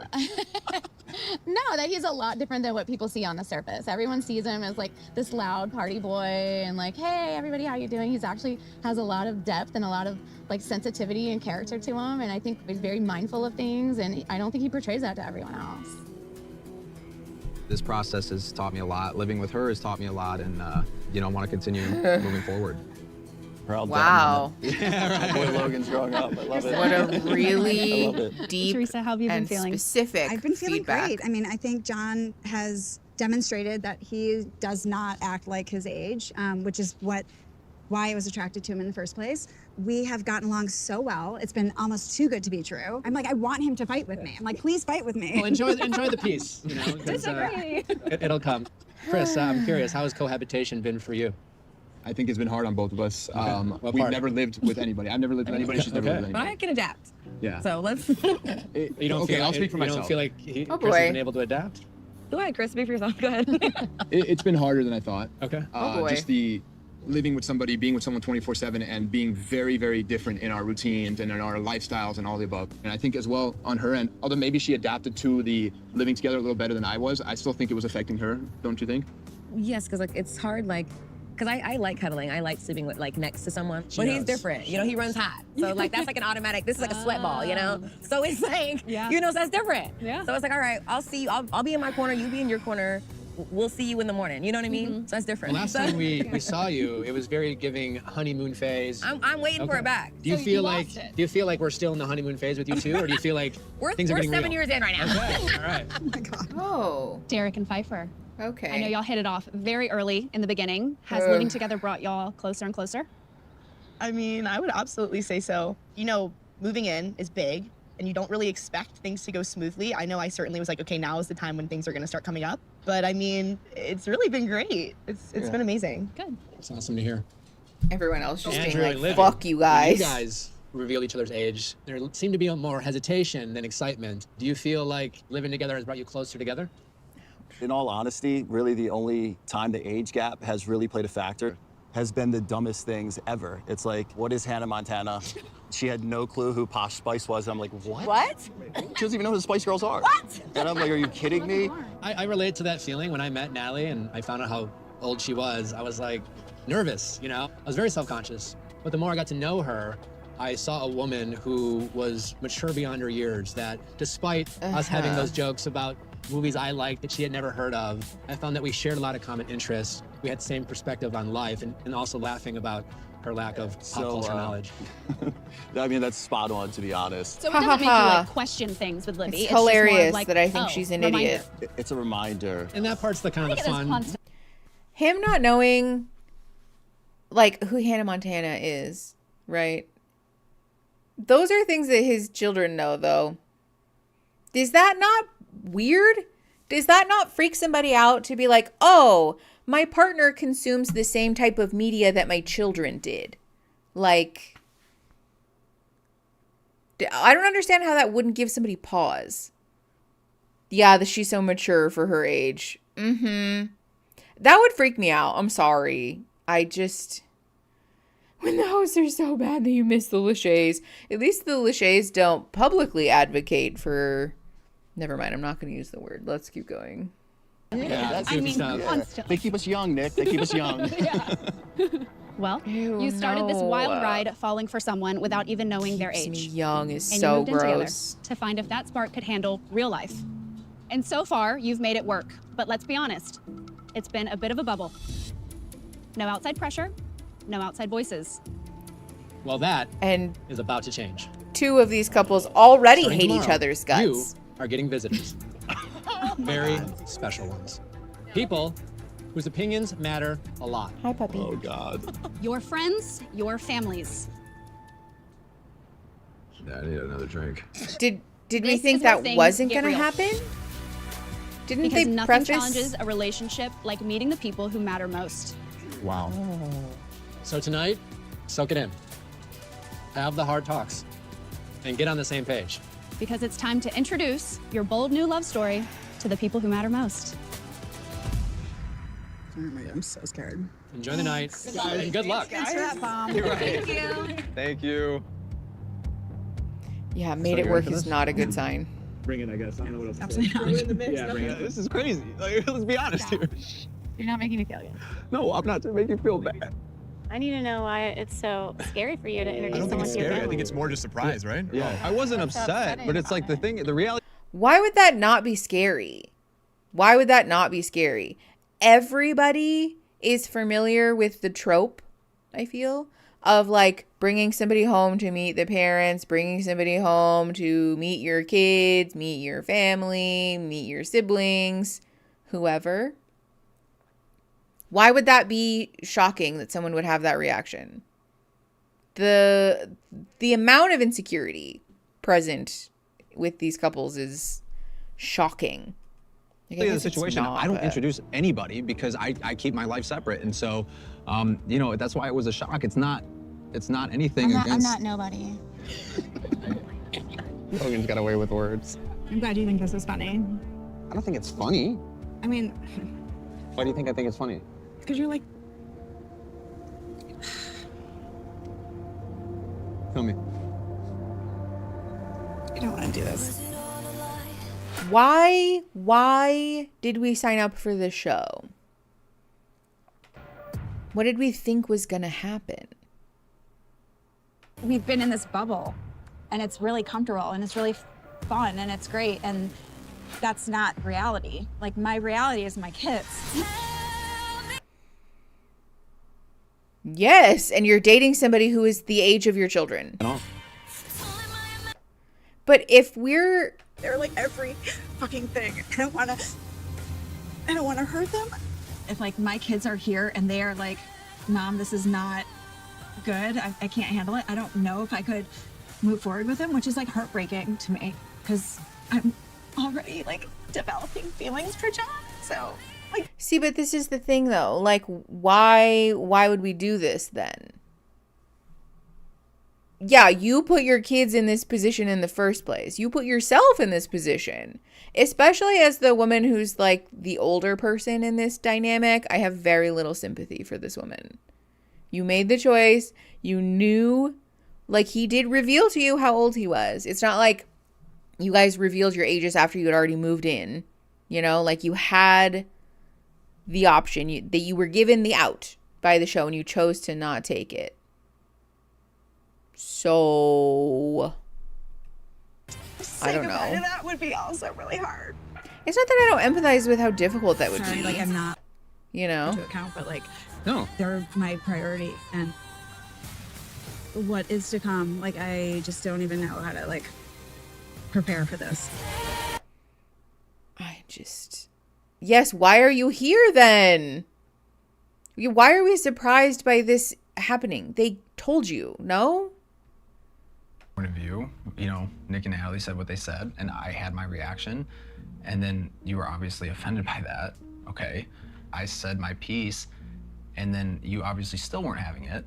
All of a sudden, when I'm me or I have a reaction or I do something, you're like, don't do that. You had a negative reaction to them saying your family's Right. there. I wanted to understand your Right. reaction. And now you're upset with me because I had a reaction to your reaction.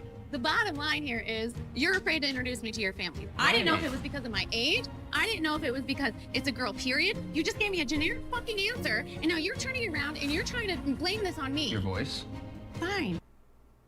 We went from 0 to 100 out of nowhere. This woman is like violently insecure about dating a younger man, clearly. Sorry, I'm sure that was very annoying. There was a hair on the microphone. And the fact that she's this insecure about this whole thing, again, you're the older person in this dynamic and you had the opportunity to walk away and you chose not to. So, like, what is that? I'm having a reaction to her reaction to his reaction. There's also just a lot of accusing going on here. Rather than saying, you were obviously afraid or upset about them saying families here, that made me feel XYZ. I didn't know if you were upset because blah, blah, blah, blah, blah. So internally, I started spiraling because I was like, oh, he's embarrassed to introduce me to his family. Oh, he's insecure about dating an older woman. Oh, he's like blah, blah, blah. Like, we could have just said that. But instead, we started screaming. Especially as the older person in this dynamic. Why have we not developed any skills to do that? Why have we not developed any skills to regulate our emotions at this point in our lives? You know? What is that? Reaction to your reaction. Yeah, it's all feeling very meta. Vanessa? Okay, I'd love to listen to you. I'm just saying. Like, I don't know what you're making like, to introduce a girl to your family. Woman. Do they think like that means we're getting married? Does that think that, what does it mean to them? Just somebody in my life that I care deeply about. Like, I don't. And you don't care deeply about me? I do. I'm just saying it's been a long time. That's all it is. What is this ring? Yeah. Is that a promise? Understood. Like, I know we're not engaged. I know it's not.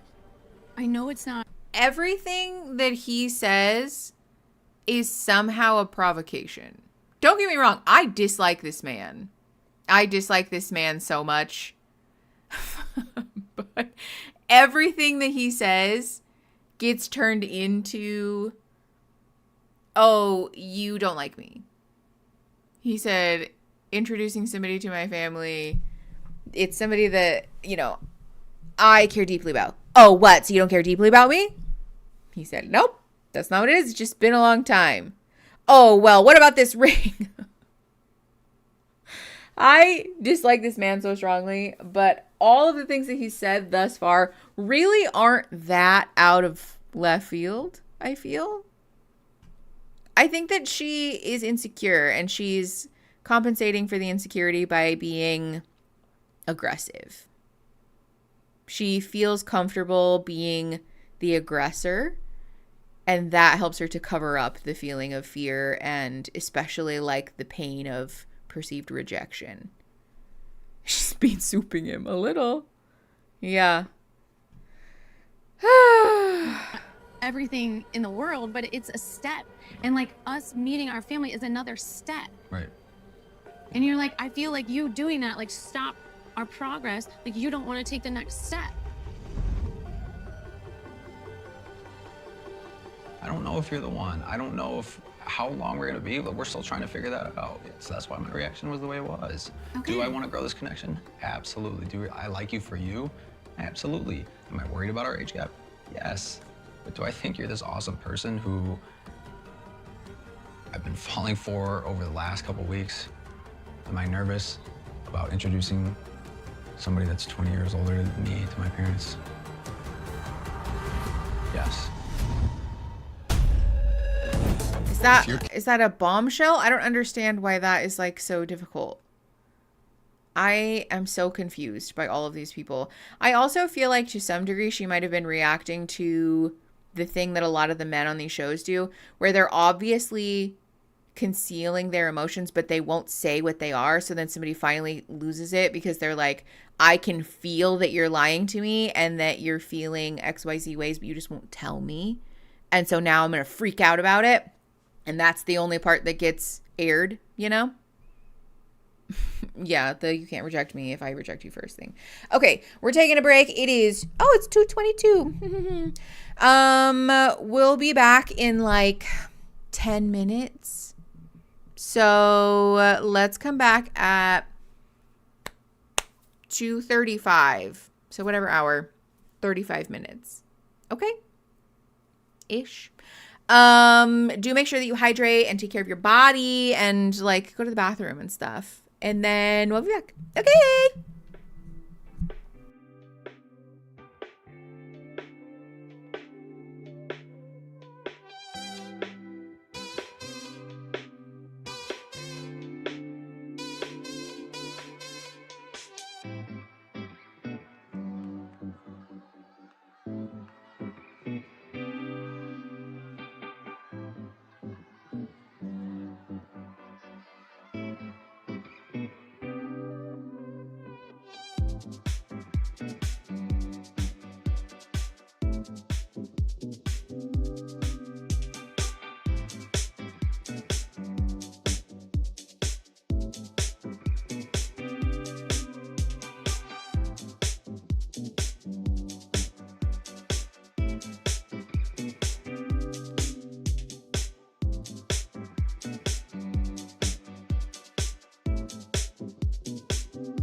YouTube. Hi. So gentle. Don't get scared. Hi, everybody. Welcome back from break. Penguin Loki. That's how y'all be acting sometimes. Welcome back. Bean souping is based on someone who posted a bean soup recipe and they got a bunch of angry comments. Yeah. The bean soup thing has become like a slang term, kind of like vernacular, if you will, because somebody posted a bean soup recipe and it was like a whole thing. I did actually make a video about it. I talked about being chronically online and I mentioned it in there. Yeah. People being like, you know, you suck for not including alternatives for beans, basically. It's the modern day TikTok version of whataboutism. It's the sort of like what about me phenomenon when like sometimes things just aren't for you, you know? Hey, Eames, you've been a member for 26 months. That's wild. Thanks, dude. Happy to have you.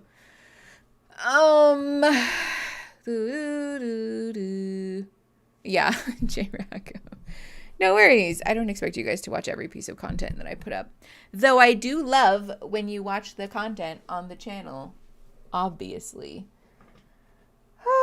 Okay. Let's see. Dun, dun, dun, dun, dun. Ooh, I think Aaron just got home. All right, y'all. Are we ready to watch some more mess? We skipped the intro, so we're like 2.5 minutes into this episode. Excuse. All right, I think that's everything. Unmuted. Let's do it. No. Okay. It said, actually, you skipped the recap, not the intro. Okay, here we go. To town for you. Oh, they're not coming here. I'm sure they're not staying here. That would be so awkward and weird. How do you feel? I feel good. I'm excited to see who it is. Who do you think it is? Your sister and your parents? I don't think it's both my parents. I think it's probably... That fake tile backsplash is distracting. Maybe it's mom and sister. I'm excited. Me seeing my family first will be easier for me when I meet yours. Yeah. Because I'm nervous about yours. So I get to get mine out. I get to get mine out of the way first. How do you feel? Definitely nervous. Like, I'm trying to remember when the last time that I've been in this kind of a situation, meeting a family. It's been a long time. So are you gonna tell them age? No, because you don't want me to tell you them age. Are you like on the same page as me with like them getting to know me before that? Absolutely. And that's why this whole experience has been cool, because that's how I do it in the real world. I don't care. If your kids don't like me, this is done. Right. If you didn't like me, it doesn't matter how old I am. If I didn't like you, it didn't matter how old you were. True. So I think build the base. I do feel that it's fairly obvious. You even said it. You wouldn't have gone out with me if you knew my age from the beginning. Right. And look what you would have missed out on. I know. Right? Yeah, I would have missed out on a great guy. I know. I've been watching YouTube less too, actually. I need to get back into it. I want to. Wow. So loud for what, Netflix? My algorithm is just fucked up, so. Even my non-YouTube channel. Big stress though. Yeah, like private. I think last night I was in a good mood. I was like, oh, I'm so excited to see everybody, whoever it may be. And then I woke up this morning and I was like, I'm not excited anymore. Yeah. So stressed out. Yeah, I'm super stressed. Yeah. Also, actually, hold on. Let's talk about that. The I want you to not tell them how old I am thing. I don't love that. I'll be honest. I think it's weird. If it's that much of an issue, then I don't know. I feel that sort of begs some questions about the partnership generally, you know? I feel like if we're genuinely not ashamed of it, it's not something that is to be hidden, then we should just lead with that. I'm not saying we should be like, hi, this is John. He's 36 years old and he's an architect from Alabama. You know what I mean? Like, this isn't Jeopardy. But I find the choice to intentionally hide it to be an odd one, personally. I've been watching spooky videos. Oh, God. It's very nice that my channel is still a must-watch for you guys, though. Thank you. Can't see the stream in Discord. You can't see it? Hold on. It's up. Sometimes Discord is fucked. You might have to, like, fully close your app and then go back. Sometimes that fixes it. I like that introduction. I mean, you can. I'm just saying, it's not like not doing that is a red flag. But I do feel that intentionally hiding his or her age, rather, is, you know, a little weird. Control over who's coming or like what that's gonna look like. Yeah. But yeah, I'm definitely like, God, the way that she sits, even she looks like a child. Yeah. I don't really want to dive into all this right now. Yeah, I understand. But I'm just, yeah, I'm like. How old is she again? Does anybody remember? Well, I'm supportive. I hope you know. I know. With whoever is coming, right? I mean, it's kind of a part of it. 22. Like, yes, it's all very new, but the point is to face the challenges of the other side of the fence. Too young to be with this face it man. together if the connection and the relationship's strong enough. But that's perfectly normal for you to be a little bit nervous about it. What would be a perfect scenario? I don't want to do this right now. Okay. She said more than once. I really don't want to. She doesn't want to talk about it. And he keeps pushing the issue. Yeah. We don't have to. Are you sure? Because you keep pushing it. Last night, I don't think it really hit me what's in store for us with our families coming. To put it frankly, they've never really seen me emotional or vulnerable with a man. And I've also never brought anybody home nearly as old as Derek. I'm just afraid and anxious.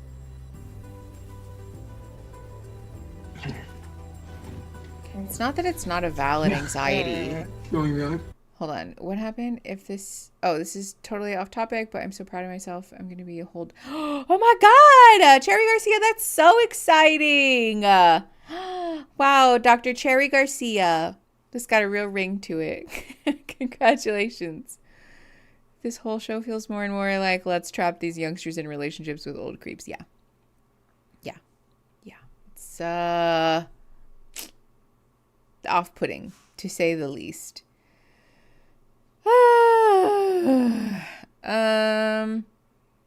Hold on. I missed something, but it's fine. Let's keep going. No. Yeah, Discord has kind of been on a tear recently. I don't know what it's doing, but it's being a little stupid. Great. Logan and Vanessa. This should be good. The more time I'm spending with Logan, I'm starting to see potential red flags, like his fear of commitment, you know, and he's getting scared. And I think he has things that he has to work through and maybe some growing up to do. You're dating I'm the oldest of 3 girls, and my sisters are a year apart, and they just have like their picture perfect lives and everything's dandy. And there it is. The one that just keeps Hello. There it is. Oh my gosh. Aaron is here, but he does not. In the rain. I need someone to start a warm fire for me so I can dry my clothes. Do you want me to start a warm fire for you so you can dry your clothes? Are these the pipes that need to get cleaned? Are you here to clean my pool? Unfortunately, yeah, I do have to. I love you. I love you too. I'm glad you're home. Me too. It's wet. It is, yeah. The girls are acting as though they're being victimized. Leave her eyes alone. Leave her eyes alone. They're not. But they were outside. I didn't know you just took a break. Like right before stream, basically. I was gonna take them out right now, but it's raining. That dude could have been like, "I love you. I will marry you here," and she's like, "Oh, so what? Do you just say that to everybody?" Yeah. You probably just tell everybody you want to marry That's them. literally the woman that is on the screen right now, and she's talking about how he has. Or whatever her name is. Also, damn. Rachel? Punky does a great job hanging these lights up for you. Punky does all this work to hang these Okay, lights. but I didn't need it. I have a ring light.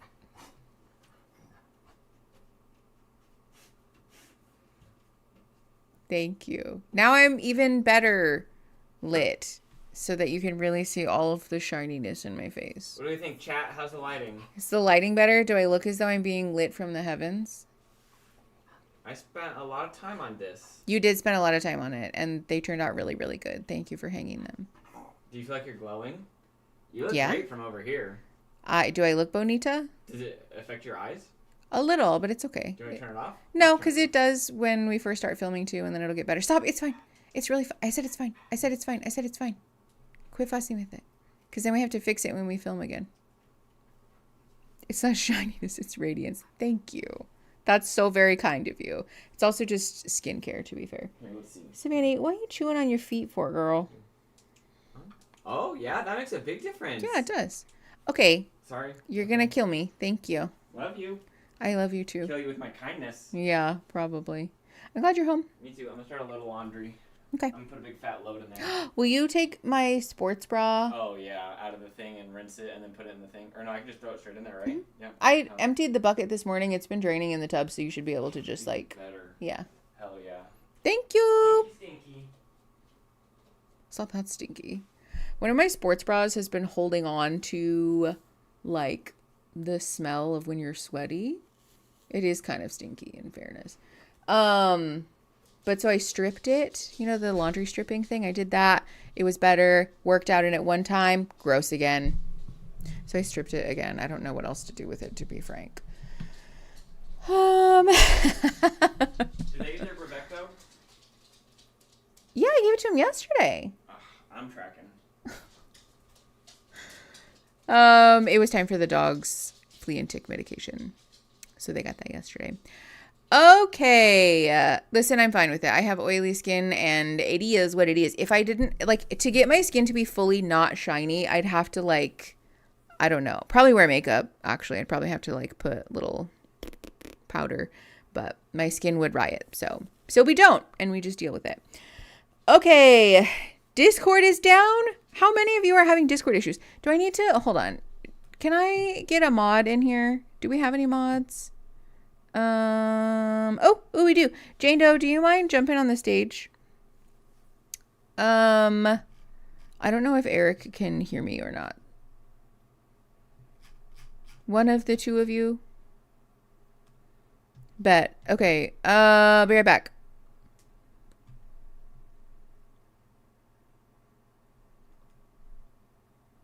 Okay, here we go. No, I don't wear makeup. We've talked about this. My skin is a special little princess. Hello? Why is it not working? That's really annoying. If I just fucked myself because I'm trying to fix this, I'm going to be so mad. Okay. It won't let me share my screen now. That's so cool. That's so neat. I love that. I love it for me. I love it. Nope, not that. Don't share that screen. Jesus. Okay. Disconnect. Again, I'll be right back. Okay. Great. Okay. I guess it won't let me share my screen now on Discord.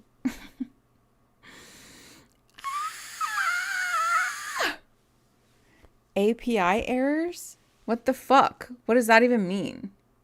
Close out Discord because it wouldn't let me comment, but then the stage disappeared. Yeah, it won't let me share my screen now. That's super cool. That's so neat and fun. I don't know what to do with that. I'll be honest. Does anybody have thoughts? Because I guess I can end the stage and try it again. I don't know what else to do with that. Meanwhile on the kitty cam. Yeah, what does increased API errors even mean? Hold on, I'm going to call somebody who might.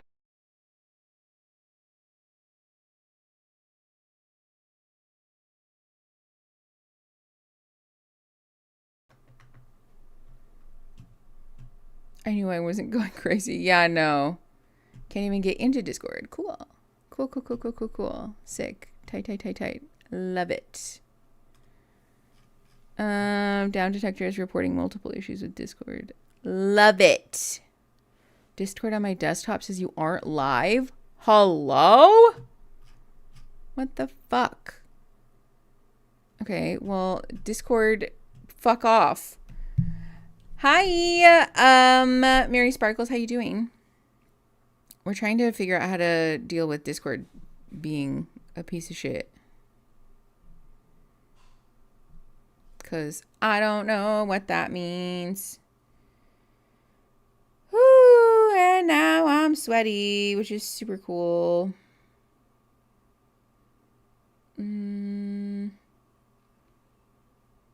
Yeah, lots of people are having issues with Discord. What the fuck does API mean? I mostly just want to know that. What's your question? Discord is shitting itself. Okay. First of all, what does API errors mean? I don't know. Me either. Network? I don't know. Look. I'm on the stage, right? Share your screen.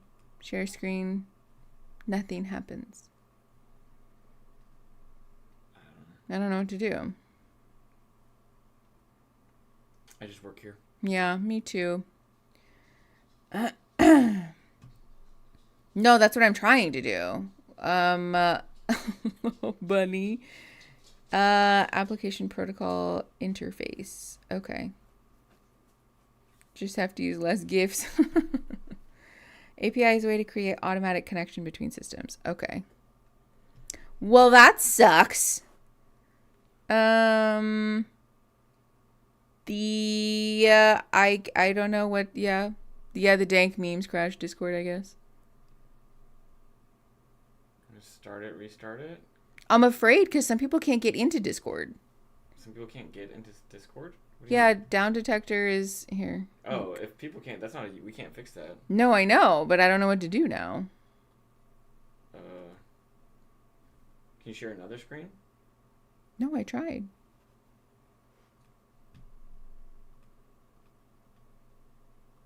Nikki, are you able to hear me? Yeah, I can.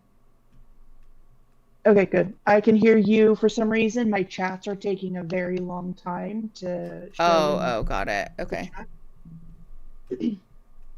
But I will stay on stage just in case you need to Okay. exit out a couple times. I mean, because I thought about ending the stage altogether and then starting a new one, but I'm afraid to do that in case it doesn't let me.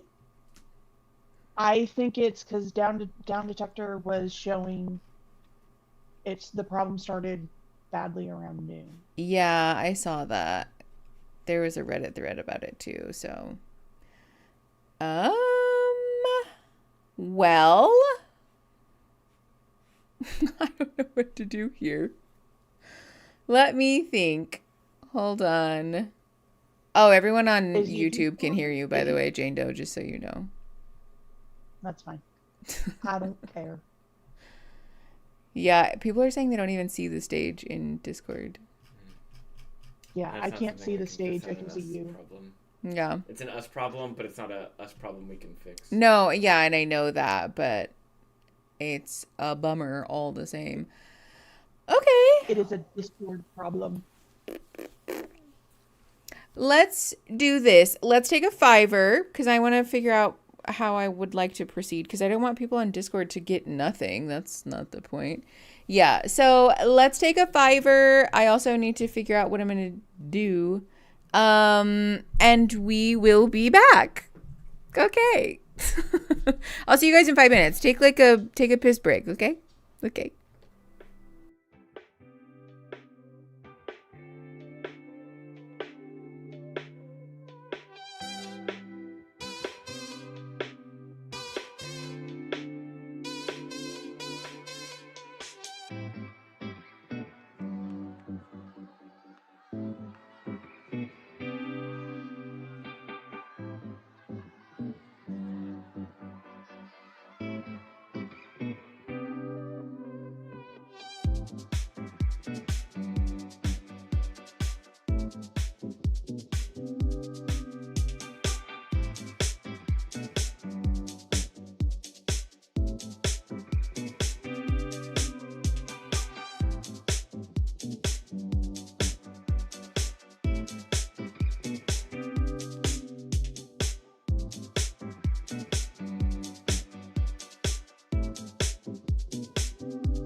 Hello. Ooh, root canals are the worst. Root canals are a personal fear of mine. Okay. So, I looked at it and it is still very much not working. However, my Discord app generally is not working. Which also means that I cannot communicate with anyone, including the mod team, which is an issue. So we're probably gonna call it for today, actually, and then we'll do a long haul stream next week. We'll watch the other 3 episodes that we have in this season, because I really would like to finish this show, if at all possible. Yeah, and next week is the 15th, so there's no patron streams or anything. We'll probably just do a long one, and finish out the season. They're not really bad, assuming you can afford them. What are they? I've been having issues with productivity. I hate my boss. I've decided I'm going to donate to charity that he would hate. Which one should I donate to? Okay, amazing. Let me think. Planned Parenthood, solid choice. Let me think. The NAACP, any of the streams that, or the charities that we've donated to on stream, I think are a solid choice. I know, I'm sad about it too, but it's actually kind of an issue, because if I can't communicate with the mod team, if something bad happens or there's an issue, then I'm just sort of flying solo, which isn't my preference. So, yeah. I know, stupid Discord. I thought about giving it 15 minutes, but I don't think it's gonna get any better, because it's been long enough that it's clear it's not a short-term issue, but short enough that I think they haven't probably actually had time to fix it. Yeah, Discord is down. I can't load anything in Discord besides the stage. I'm genuinely shocked that the stage has worked this long. Because people can't even log into their Discord. So, yeah, I know. I'm sad too. Fucking Discord, get it together. I tried to cloak in Discord. Yep. That's what I'm afraid will happen. Because even just trying to share my screen clearly didn't work. So, yeah, I know. I'm afraid. I'm afraid to touch the stage too. So, yeah, we'll just do a long haul. We'll do a long one. And then don't forget that we have a watch party in Discord tomorrow. If it's working, it should be. I'm sure it'll be fine. But we have a watch party in Discord tomorrow for our game time, starting at noon Central Standard Time, 1 Eastern, 11 Mountain, 10 Pacific, I think, etc., etc. You get it. We're going to be watching the new Avatar, The Last Airbender movie, I think is what Joe said. I would look. I can't load anything in Discord right now. So, oh, wait, hold on. This is loading. Yeah, Avatar, The Last Airbender movie. So, come hang out. It'll be fun. It's going to be a silly, haha, good time. And I'll see you guys next week for a longer stream. Now could be a good time to switch me to mod stuff on YouTube. Oh my god, can't believe I haven't done that. I'm so sorry. Yes, I will add all of the new mods to mod stuff on YouTubes. Actually, let me just hold on. Let me just do this now. Add as moderator.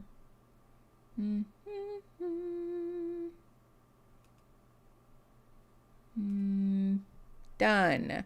All right, Lilybug is already a mod. I can't see. Okay, it's fine. I'll scroll through the chat and I'll do the rest of that later. I'm so sorry I took so long. Yeah, hosted by the great and lovely Joe. Oh, no worries. Okay, I love you all so very much. I will see you guys next week for a super long stream, and maybe some surprises about the other stuff that I owe you guys. So, I'll see you guys next week. Okay, bye!